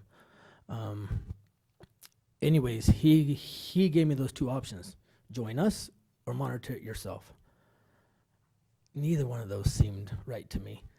Only when I ran into a local rancher and was discussing it with him, he said, "Oh no, you can belong to the one in Fall River, which is 70 miles down the road," not knowing that that is actually a finger of Central Valley. So with that being said, once I knew that, and that was in April, I contacted them, and they April of what year? April 2017. And when I contacted them, they said, "Oh yeah, join." And they asked me my acreage, and I gave them all the acreage. And I also paid, I don't know if you have it in my file, for 2016 penalty. So my economic benefit that is derived of $15,000, I'm being penalized twice for it. One by that coalition, which is a finger of Central Valley, and also this. So double jeopardy for one action. I don't know.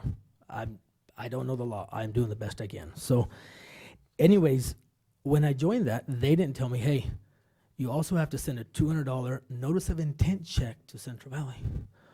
When I found that out, it wasn't when I opened up those letters, because when I got the 2 certified letters from Central Valley, my wife signed for them, I didn't open them. When I found out the notice of intent letter is when I came down here, October 6th, I got a call from Willie Hagee, who is on the board of the Northeast Water Coalition. He said, "You've got just to today to call those people." I said, "About what?" "Well, because you haven't joined the coalition." I said, "Well, that don't make sense." So I called, talked to Scott, very polite.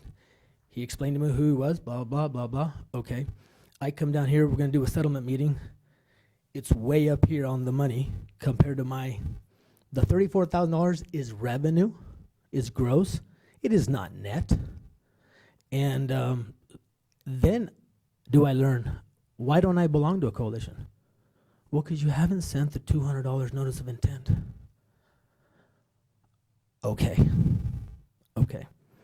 So, not knowing who all these agencies are, have to communicate with the local farmer.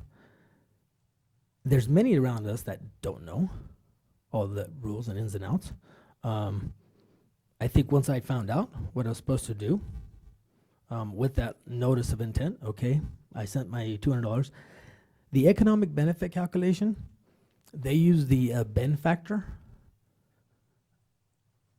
When you belong to Northeast Water Coalition, which is a finger of Central Valley, I paid 2016 fee, much less than the economic benefit that they're saying that I've got. So their economic benefit, I believe, is 10 times the cost.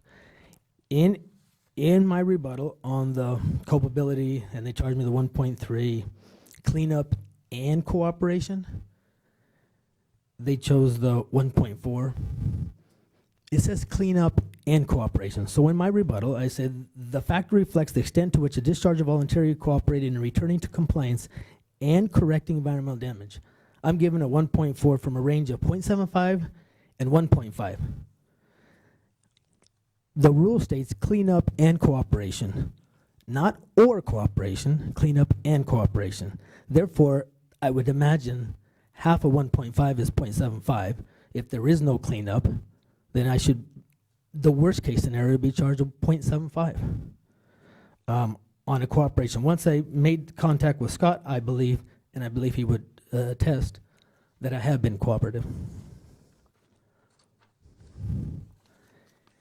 From when we started our ability to pay and continue in business, with the adjusted amount, they had the value of the land at $322,000, and the grass sales, not $50,000, but it began at $81,900 for 2016.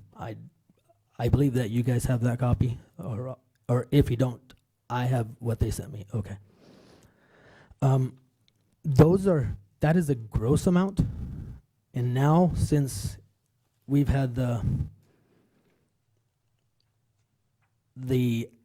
property value reassessed by the county and the gross revenue, the hay dropped down, it ends up being 50% of where it did start from. Yet the penalty hasn't dropped. So in my rebuttal, I think I was fair to say that by using their deviation requirement table 3, 1,000 times 26 days at 0.40 equals 10,400. If you give my culpability a 0.5 times 10,400 is 5,200. And cleanup and corporation, I just charged myself the 0.75, which is the highest range on half of that because there was no cleanup. When you multiply that, it becomes $3,900, not $30,758, I think, right, Scott? Something like that. So, I believe that there is penalty calculation adjustment. There was no direct environmental harm. We didn't miss sampling in the area question because the coalition down from me was sampling whether I belonged or not. The water heading down this way was being sampled. I have 3 small businesses, and it takes sometimes more than one entity to make it in our, I don't want to say poor, but less valued county, I guess would be correct. And I guess I'll save the remainder of my time for later. Is that right? That would be correct. You'll have a closing statement, and you'll have the ability to cross-examine. Thank you. Thank you. I Any got questions some- I before got you some depart? questions. And this time is on us, not on you. Are there questions for Mr. Larinaga? Go ahead, Carmen. So you said that when you joined and that you paid for 2016 when you joined. How much did you pay for 2016? The Northeast California is, I don't remember the penalty, $400 or something like that for 2000, because they charge you $2 an acre to belong to coalition. So that would be $120. So The difference between, whatever the difference was, you remember you paid them about $400. So part of that was your acres, part of that was the penalty. back penalty, because I joined in 2017 and paid back penalty for 2016. So was the 400 you paid for 16 and 17? That's correct. Okay. When you didn't come to the meeting, why didn't you come to the meeting? It wasn't that I didn't come to a meeting. Okay, so the staff testified that they had arranged the meeting, they thought you were going to come, and then no one ever showed up. Do you remember that? The staff called and the meeting was supposed to be over the phone call, and they were going to call me. It wasn't Okay. that I was supposed to come here. Okay, that's a good clarification. So And did so you anyways- participate in that call? No. Okay. Just like I told them when I came down here, once I found out, but back in March, I believe, when I read the prosecution's teams, that I was supposed to call them. In my opinion, they were going to call me. So they said that they waited for me to call them, and I guess I waited for them to call me. Okay. And after they didn't call you, did you think that maybe you should call them? Again, I was not putting them with the coalition that I should be You didn't recognize they were belonging to. connected? I didn't, well, I believe that there was another coalition somewhere closer to me, because I put Central Valley down here, and we're all the way up there. So I thought that there was some other kind of a connection that was closer to me. Then when I ran into the rancher, he told me, and he belongs to Central Valley, but doesn't even know it, because he belongs to Northeast Coalition out of Fall River, and that's who I then joined up with. Never did I knew that I belonged to Central Valley after I joined with them, nor did I know once I did join, that I'm supposed to pay the $200.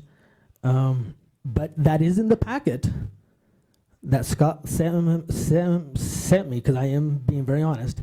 The packet that I did not open up back in March does say that. Yeah, I think on page 62 of 94 or something like that. yeah. So So it was not intentional. I understand. It was accidental.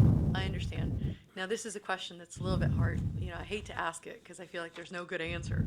But why didn't you open up mail that's certified? That seems to be important. Why wouldn't you open that? My wife signed for it, I understand. and she told me, hey, we got this letter from this coalition. And in my mind, I am thinking, I'm not belonging to a coalition all the way down there when I don't believe that one size fits all. Okay, so you just didn't open it because you didn't think it applied to you.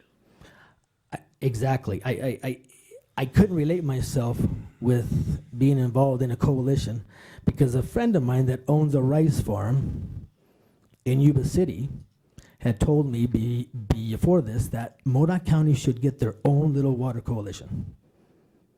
So you're kind of And- waiting for that to happen. Exactly. As they have a little one in Yuba City, I guess. So he tells me. That's fair enough. All right. I think And- that's all the questions that I have. Okay. I appreciate your testimony. Thank you for your time.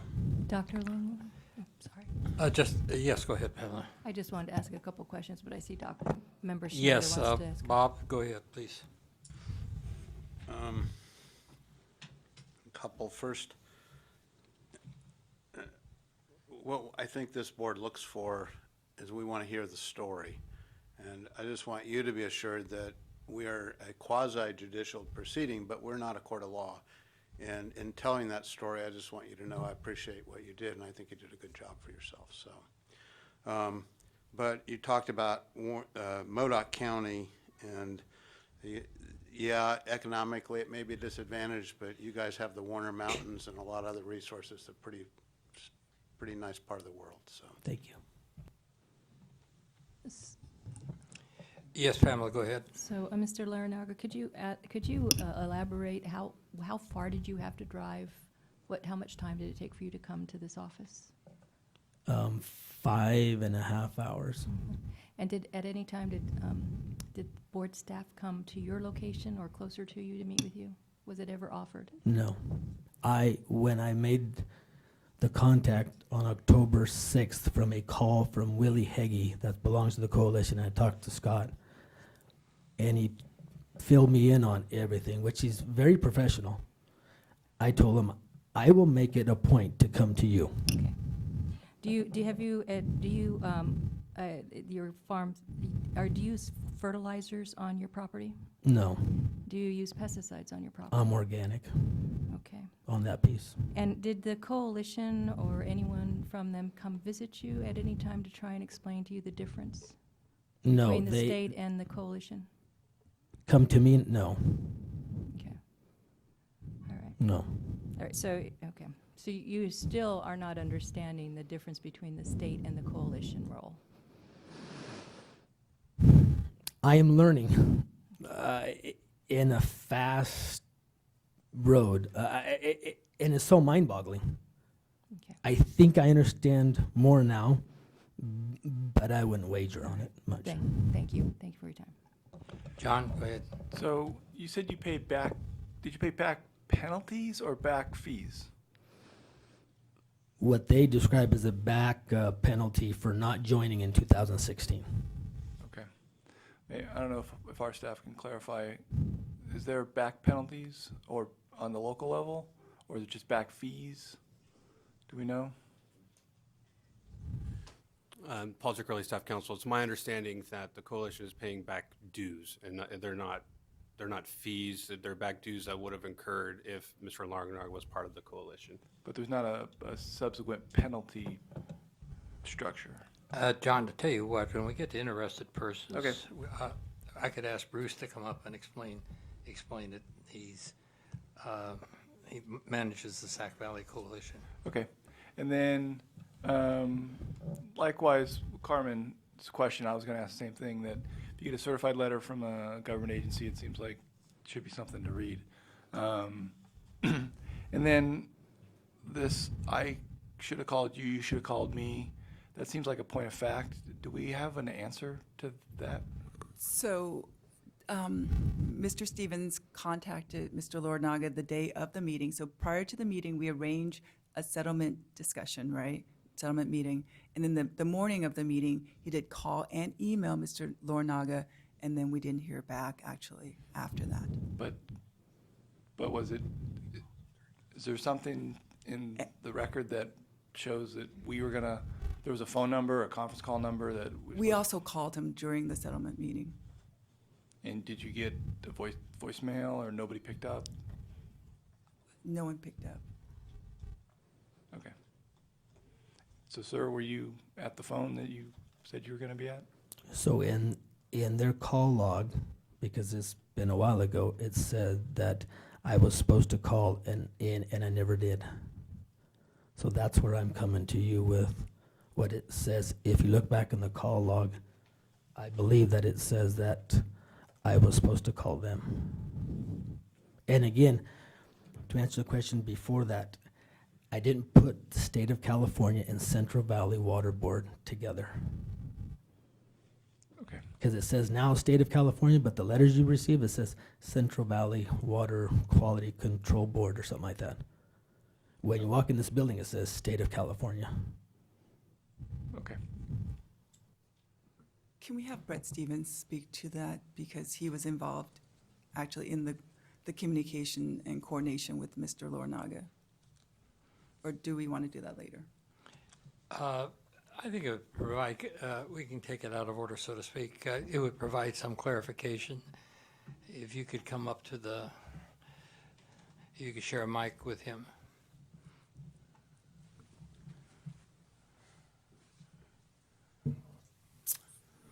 Good morning, Dr. Longley, members of the board. My name is Brett Stevens. I'm with the California Department of Public Health, 1500 Capitol Avenue, and up until October 5th, I was with the Water Board's Irrigated Lands Program, and I have taken the oath. I arranged a phone conference with Mr. Larnaga, and I'd like to point out that we didn't have to arrange a phone conference. We could have had it in person, but we did that, recognizing that he would have to drive quite a long ways. So typically, with our phone conferences, we have a call-in number, and that call-in number was provided to Mr. Larnaga. That's my recollection of how the settlement meeting was arranged over the phone, and that's how we typically do it. We didn't get a call-in from Mr. Larnaga, so I tried to reach him by phone and by email, and I was not able to.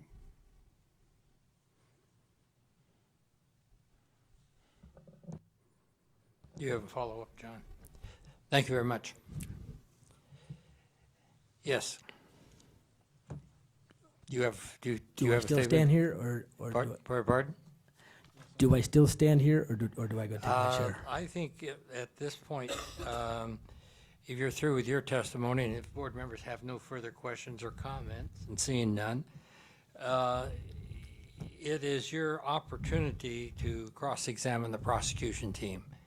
And by doing that, you could ask questions, and it has to be in the form of a question that you want clarification on. So if you have questions for the prosecution team, now is the time to proceed. I don't know that I'm educated enough to do that, so maybe I'll just wait for my closing comment. Very good. Thank you. So if you would stay there for a moment. Now is the time then for prosecution team to cross-examine Mr. Laranaga. You have questions? There's no cross. Very good. We'll call you up in a few minutes for a closing statement, but we'll move on to comments by interested persons. I have one other comment.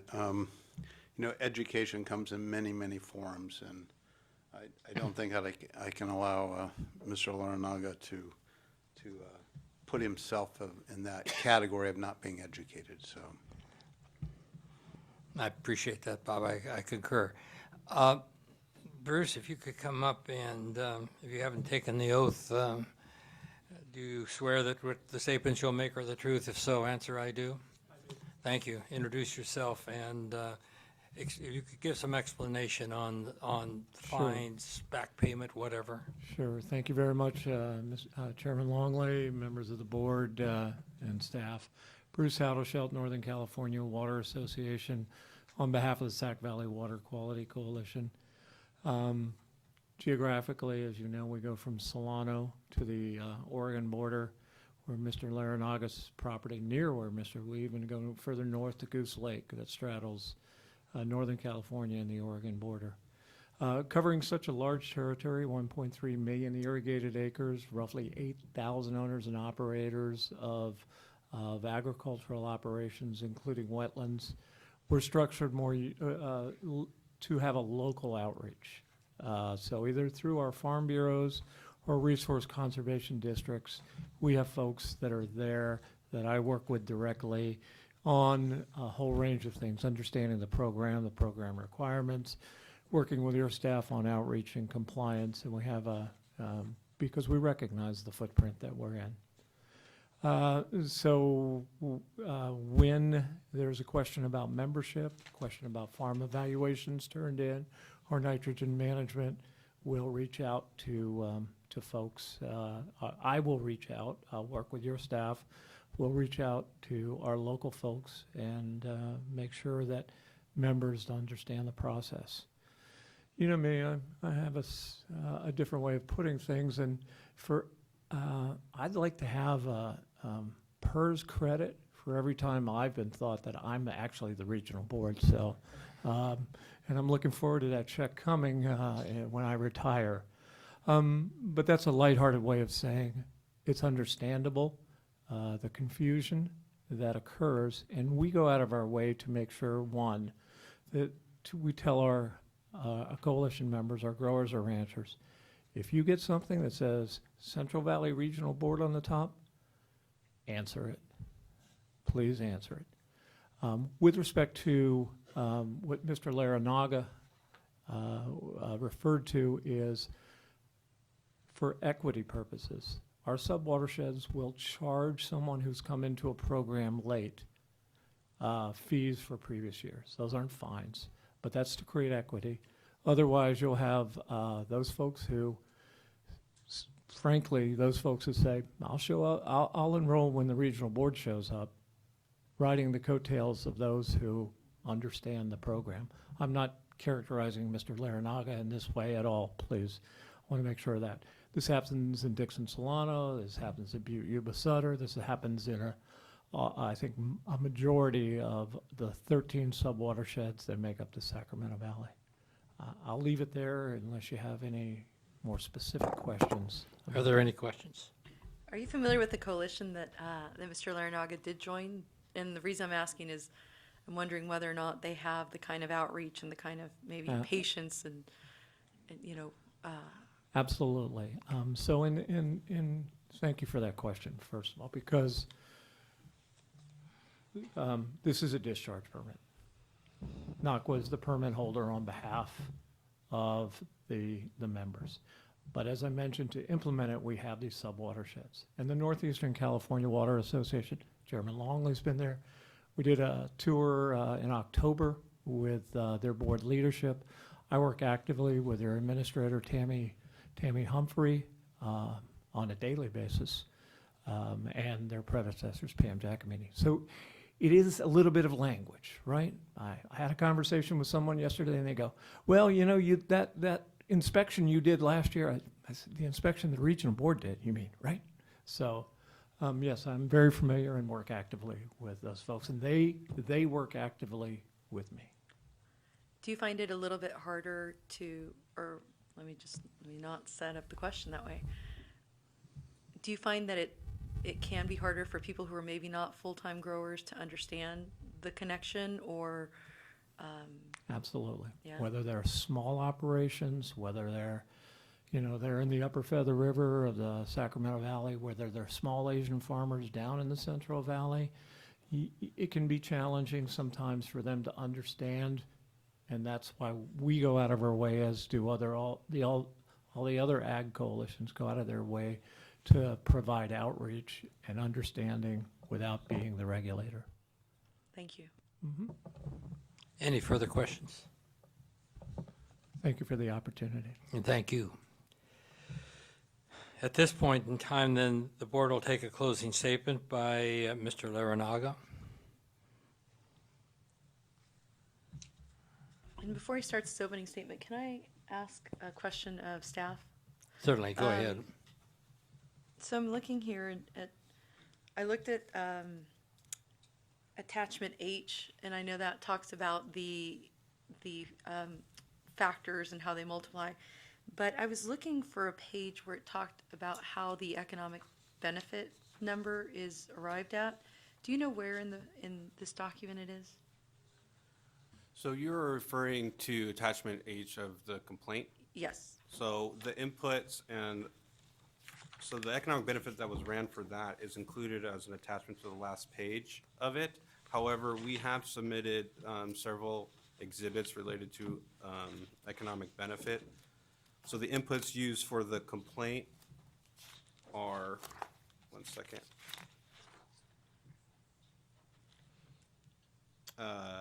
Exhibit 12 and 13. And then the Ben inputs we use for the draft administrative civil liability order before you today are exhibits 14 and 15. And I see it's like a landscape oriented document, the graph. Okay.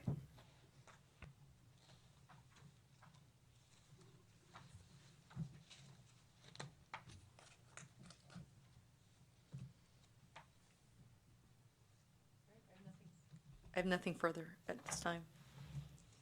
Thank you. Yes, sir, it's your turn. Okay. Real Thank quick, you. I just want to verify that the prosecution team didn't have any cross-examination of Mr. Larinaga. They said no. No, we Okay, have just no making further sure for the questions. record. So in closing, there is many agencies, and it's hard for one to understand all of them. The economic benefit that's calculated was using a self-sampling, unrealistic number. Nobody in our area, I don't think probably very many people do self-sampling.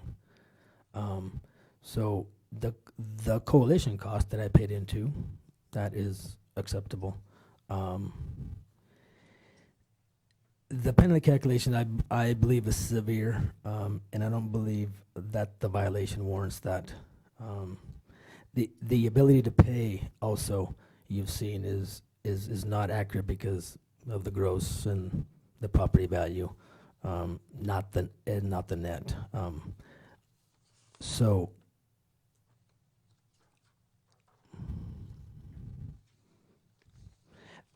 I believe that it should be equitable to find a person in reason. Thank you for your time. Thank you. Close statement by prosecution team. Dr. Longley, this is Andrew Altavogt. First of all, the prosecution team does recognize that that there can be confusion as to who's who and who's communicating what to who, and you know, and that is something that we consider, and that's one of the reasons we do make multiple attempts to contact growers in many ways, by mail, phone, email, to try to make sure that confusion doesn't exist, because really what we want is, you know, we want people to have the appropriate regulatory coverage, and so, you know, so we try our best to make sure that for whatever we can do, that we eliminate that confusion if we can. So, you know, that said, I do want to get back to something that Dr. Longley brought up earlier, which is the appropriateness of the penalty relative to the crop that was grown and the value. So that is something that we considered. We did in the penalty calculation, we did do several things to, you know, reduce that penalty. The first of which was to compress the days as much as possible, and you know, and so to get that penalty where we thought was appropriate. We do understand that the board may may think that it's appropriate to go lower than that. I would suggest that, a couple ways, if the board was so inclined to do that, would be either to look at the potential for harm factor or else the resultant per day factor, and there could possibly be adjustments made to those if the board so chose to have the penalty lower. That said, we do believe that the penalty as proposed is appropriate, but we also appreciate any guidance the board would give us. Carl, can I ask a question at this time? Go ahead, John. I think we're ready for a lot of them. So I'll ask Patrick the same question, but from your perspective, is the ability to pay limited to the entity that is subject to the compliance or the broader umbrella of the owner operator? Our perspective is that it's the totality of the owner operator and their ability to pay, not just related to that parcel or in this case. Okay. I know the coalitions, we've had this discussion about them being an enforcement arm, and that's not a role that they're comfortable with or we've asked them to play. At any point between the beginning and the end, did we reach out to the Subwatershed Coalition or the coalition, and is there it's because we're talking about confusion between someone who doesn't think they're in the Central Valley and they're coming from the state, and is there a place that we've was it always up here for us and down there with the grower, or at what point was there an intermediate I role? think that's a very good question, John, and that really gets to the education role of the coalition. So I'll let staff maybe address that. Sure. So I actually talked to Tammy specifically about this because she is the coordinator for that Subwatershed group, and she says that question comes up quite a bit. And every time someone enrolls with the coalition, she explains that with the Subwatershed group, she'll explain that she is a local entity that is helping growers comply with a state permit, but that it is a state permit that they're helping growers comply with. So she's very clear in explaining to all folks who enroll with the Subwatershed group her role in compliance. So I appreciate that, but that's a very general answer. The question is, in this particular instance, does the state board, does the regional board ever call up the local coalition and say, this one grower doesn't seem to understand what's going on? Mm-hmm. And did that happen here? It did. And in fact, I was talking to her about this particular case. Thank you.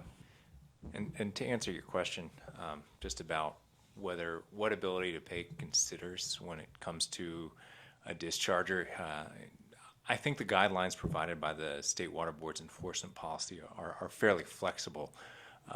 There are certain limitations depending on how corporations are organized, but when you have cases where it is an individual, it really does rest upon the individual's assets, and that may include its share of ownership of private businesses and things of that nature. In this case, it is Mr. Laranaga, who is personally named in the ACL as an owner of the property. Again, and it can take on different forms depending on if it's a trust or a corporation or LLC that owns the property and is the discharger itself. Any further comment? Thank you, Andrew. So at this time, before I close the hearing, is there anyone who has testified to us that you want to ask questions of as we go into our discussion? Seeing none. Dr. Longley? Yes. Can I ask the prosecution team a question? Certainly. On the economic benefit sheet, economic benefit, did you base the savings on the fact he wasn't enrolled in an individual order as opposed to a general order? Okay. Yes, the assumptions and the inputs are based on the compliance costs of the individual general order. So if he had been under the general order, it would have been of less economic impact or savings on his part. And Pamela, can I ask, how many farmers have taken the individual order route? Very few. I guess that was a question for them, really, but very few. So, Sue? 3. Oh, 3. That's more than I would have thought. In that area? None in that area. Any further comments, questions? No, but Pamela asked the question that was kind of starting to be born in my mind, so thank you. So I'll go ahead and close the hearing.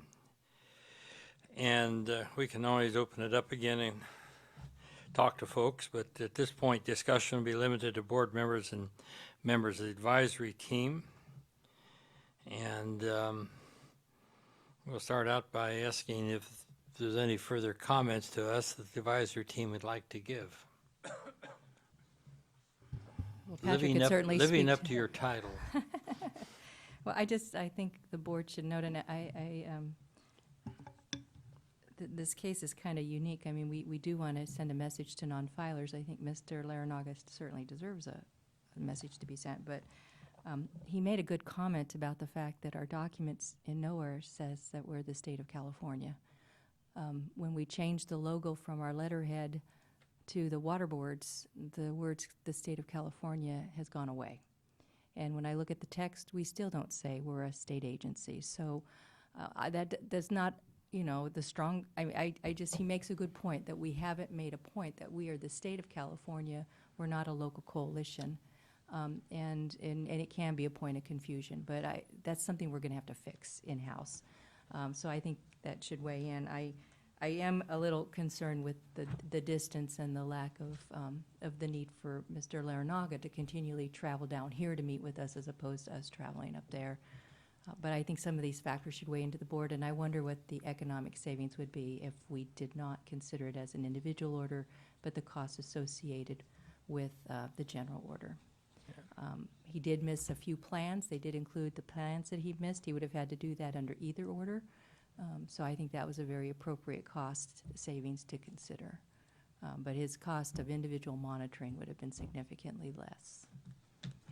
And to take off on what you were saying, I can certainly see where a person living and working there would not feel that they're part of the Central Valley.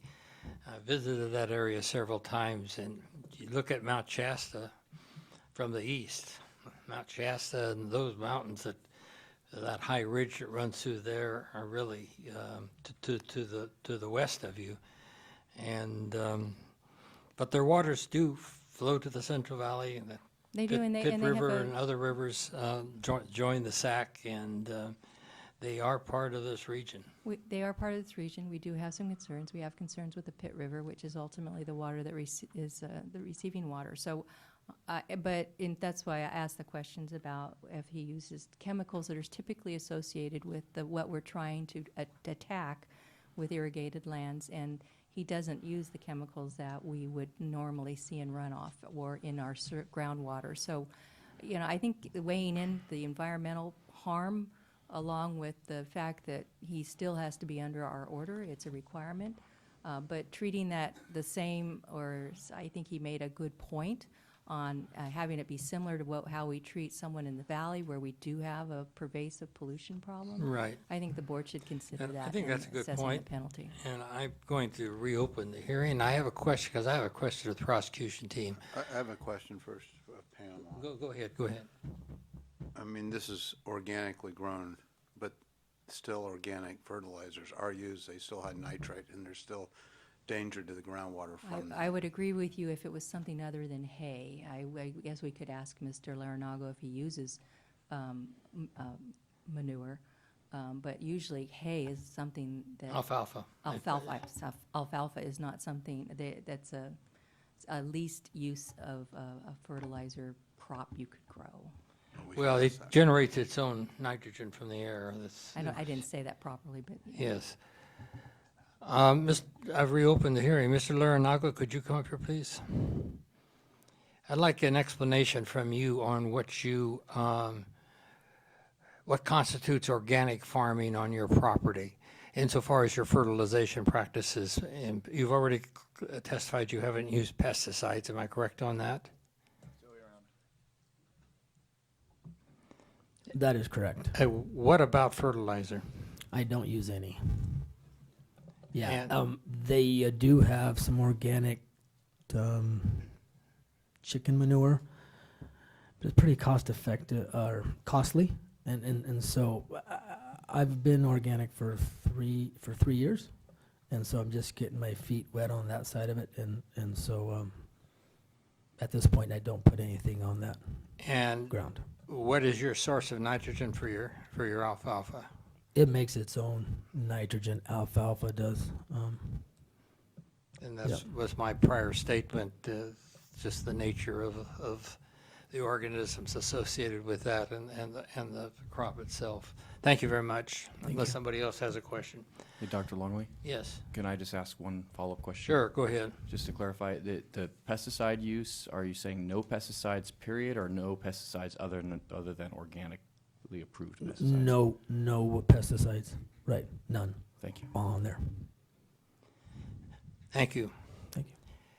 And I guess I have a question possibly for Andrew Out of Oak,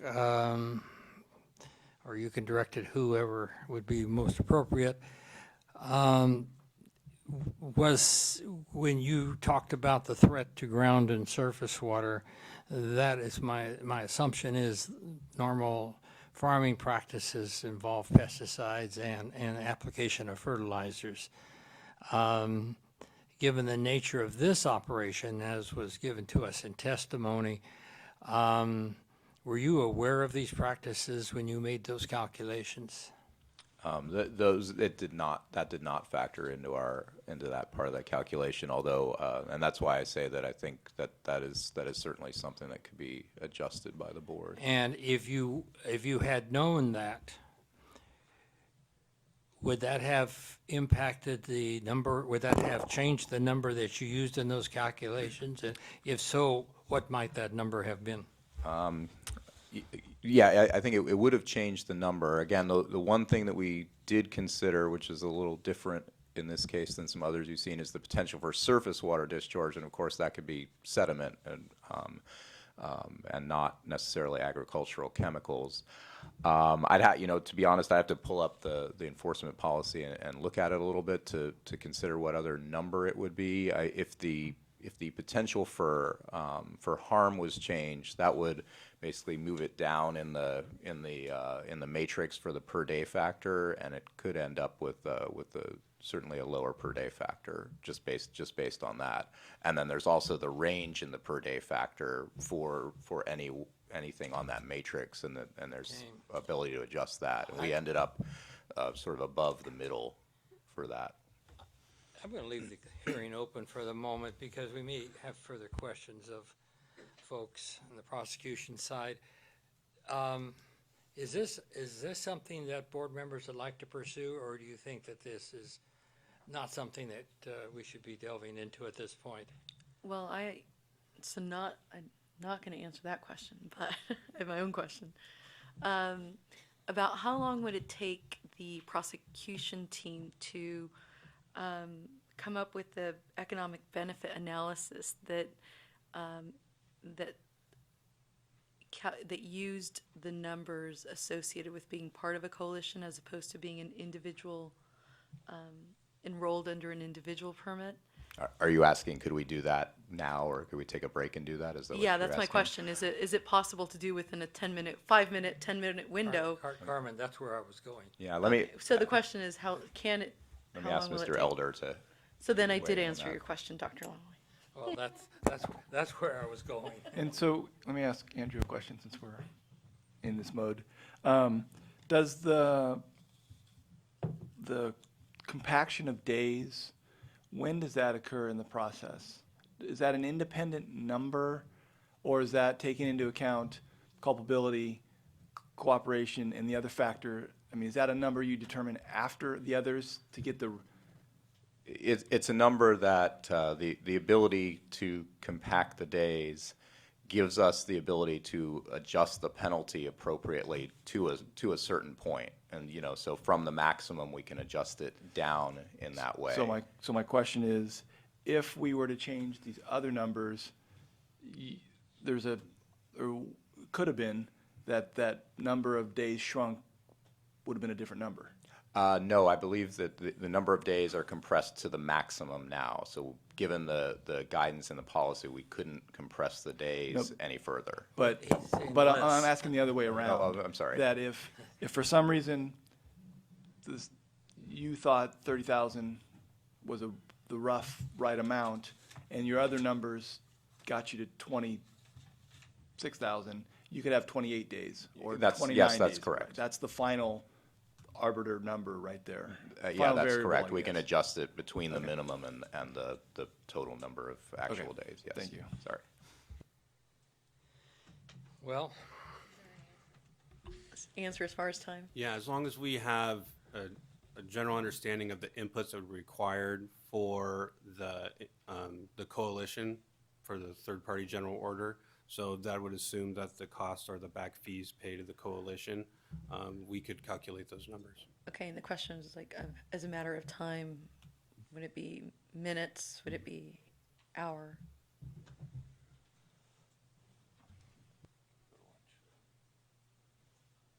Right, could we go to lunch? Could we not go to lunch? Let me just get right down to it. No. I would like Mr. Brian Elder, he's one on our witness list, just to give a little explanation of what that would take. Good morning.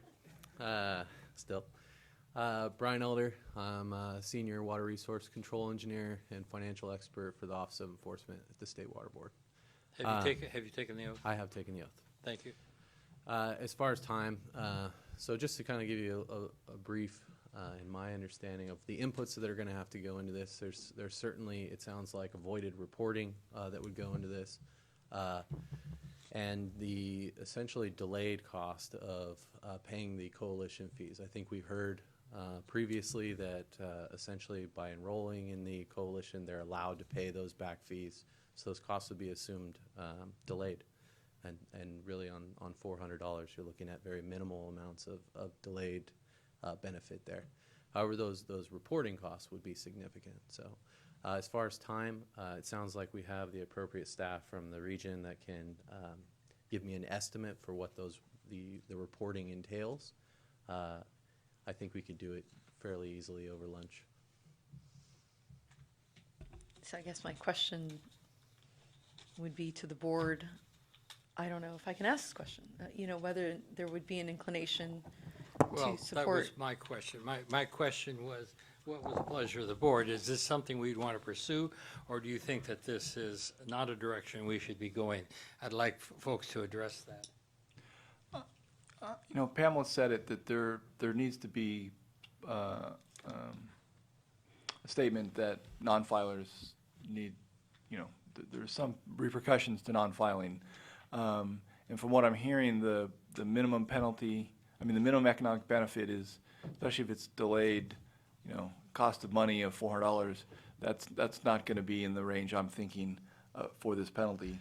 So I don't know that we need to go through the effort to read, unless for some reason we want to be below the 15,000, then we have to run that effort, because so then I guess, as I'm talking out loud, I sort of see where we're headed, that probably needs to be done. Not that we're going to drop to the minimum. I don't feel that that's where we're headed, but could be. But if we're dropping below the 15,000, then we have to do that legwork. Well, I don't see it, in my own opinion, I would vote against something below 15,000. But I do think that there is some equity here in the farming practices not being recognized.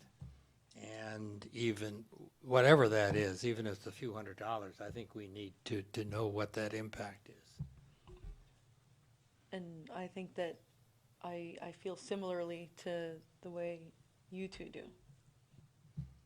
So, Can I talk about the assumptions that go into the initial economic benefit that was prepared? yes. So the pretense for that that benefit analysis is under the assumption that because the discharger did not join a coalition, he was subject to those requirements under the individual permit. And so that's essentially why you see such a large number is that coalition was not acting on his behalf, and therefore he would have been subject to those significant costs. So I just wanted to add that. And I certainly appreciate that. And I think I've been on record a few times as not understanding or disagreeing with the minimum economic benefit. But in a program with 30,000 people and 3 people have chosen one option, maybe there needs to be an assumption that the economic benefit of him not doing it isn't that he has to go to this other regulatory program. To me, that I have an issue with that. That's the big assumption that if he doesn't do A, that the cost is B. When if he really understood what was going on, there's no way he would do B, right? He would do A, and so maybe that's for future thinking. No, I think that's right on, John. The normal practice is, as we've seen, 3 out of 30,000 is 1 out of 10,000? Pretty low percentage go that direction. The normal practice is to join a coalition, and that should be the avoided cost, in my opinion.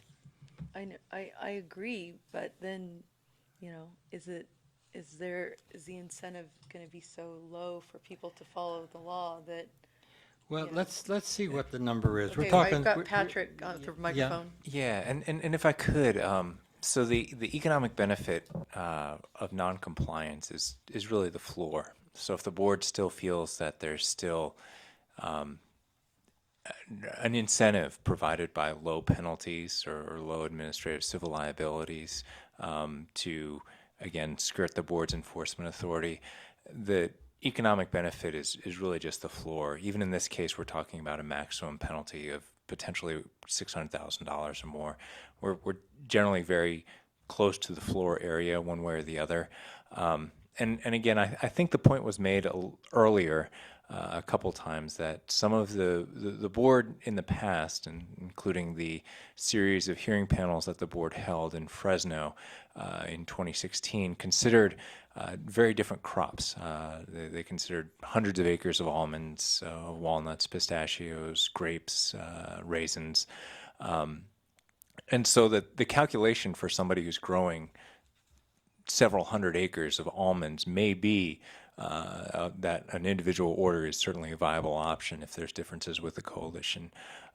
Perhaps the calculation is different if you're talking about a low-value crop in the northern part of the state. And again, it is within the board's discretion to say how they want to calculate that economic benefit. Certainly we could take a pause and let the board's prosecution team offer another number for the board's consideration. Again, recognizing that that number is just a floor. And also a number that takes into consideration the extensive amount of staff time, the labor intensive. That's why the multipliers, seem important to me. I don't tend to agree with Mr. Laranaga's math that it should be lowered to 0.75 because this was an intensive effort. So I'd like. And I could speak to that really quickly too, in terms of what cleanup and cooperation means for the purposes of the application of the factors in the enforcement policy. The exact wording is cleanup and cooperation means the extent to which the discharger voluntarily cooperated in returning to compliance and correcting environmental damage, including any voluntary cleanup efforts undertaken. So it is not, it really is just a cooperation issue. If cleanup is part of that cooperation, then it can be factored in. So it's not half and half as a discharger Right, I always suggested. understood that 1.0 is neutral, and if you go above and beyond, you'd be below. It's not a half and half, right? Yeah, it's a range from 0.75 to 1.5. But I think John pointed out something very important, that 1.0 is neutral, period. 1.0 would result in no change. adjustment one way or the other. Yeah. I do want to remind also the board, but Because Ms. Ramirez mentioned staff intensive, and it is staff intensive, and I'm sure they're always looking for ways to truncate that process, but at the same time, the board has asked repeatedly that there be additional outreach to the discharger. So there's a balancing with the board request and the requirements by law of what we have to go through. Well, it's my suggestion, and I'd like to see if how the board responds to this, but that we recess for lunch. We have to go into, we have an item that'll be in closed session, and that during that period of time, we continue this to after lunch, agenda item 8 to after lunch, at which time we will take testimony from the prosecution team regarding the what their recommendation is based upon our conversation and directions. Yeah, and if I could, the board also entertained some discussion about the application of the factors, and Dr. Altavogt commented that some of those factors might be different based on the testimony that we heard here today. I would also suggest that the prosecution team take those considerations into account when coming back before the board after the recess. Certainly. Is there any dissent from that, or is this, I'll take silence as. Yes, well, let me get through with this first. Is there a general consensus? I'm just, you know, if we were to stay with the penalty and just, well, the violations of inattention, or certainly I don't feel we're malevolent. It does meet the definition of negligence, although I might call them accidental.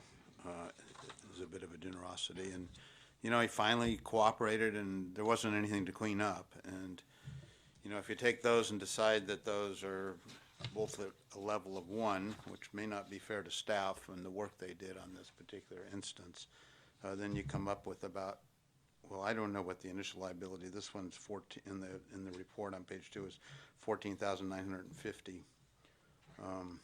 But that uses 23 days of violation, and I think we've been looking at 26. So there would be a little bit more than that. So that would be a shortcut, but I think that in the fairness of justice, that may be an appropriate way to look at this. Very good. So with that input, we'll be asking the prosecution team to be back here at 1 o'clock. Mr. Larranaga, did you have a statement?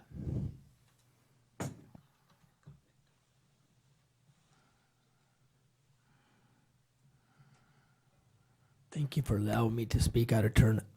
I brought my 2013, 14, 15 taxes. But in the 94 page that I received from Scott, it said that that would be for general public. I don't know that I'm ready to do that. If I would be assured that you guys wouldn't put it out everywhere, then you could see that my ability to pay would be far less than what you think. Thank you. So that would be, I mean, that would be a very late submittal. The parties were reminded Right. that the board doesn't entertain surprise evidence, and Right. I would be qualify as surprise opposed to evidence. that at this I point. would be opposed to that too. So unless I hear dissenting comment, I'll rule that the board will not accept the late evidence. Very good. Let me have one comment. Yes, go ahead. I've been listening to all of the discussion on this, and this process started back in December of 2015. And while there have been a lot of changes that have occurred, one thing has not changed is Renee Larranaga's name has not changed. That means that the mail that went to your address was addressed to you. You made a decision to respond or not to respond, which is why we are here. I've heard all of what our board has said, and I am flexible with the economic benefit and making some adjustments in the cleanup and corporation numbers, but I think it's imperative that you understand the role you play here and why you're here, and I will always say that.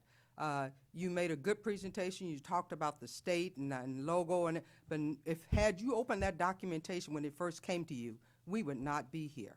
So I have to make those statements to you because I think it's unfair for the board and the staff time that's taken for you to come and give a presentation and want to be off the hook. And while I am flexible with the adjustments that we're going to be considering when the recess comes back, I wanted to state my personal opinion from this board that you're the reason we're here. There are some things you could have done that you just chose not to do, and you said so. So I'll look forward to the decisions that come forth after that. Thank you very much. Well stated, thank you. And we are in recess. We will, council, before we do go into recess, I believe you want to read a statement. I just want to double check, is the board going to be considering personnel matters as well? Yes, During we the will lunch be. recess, okay. In that case, the board will be recessing to closed session over the lunch break. The board will be discussing the cleanup and abatement order issued to Walker Mine and that litigation during closed session, as well as a personnel matter. Thank you very much. We're in recess.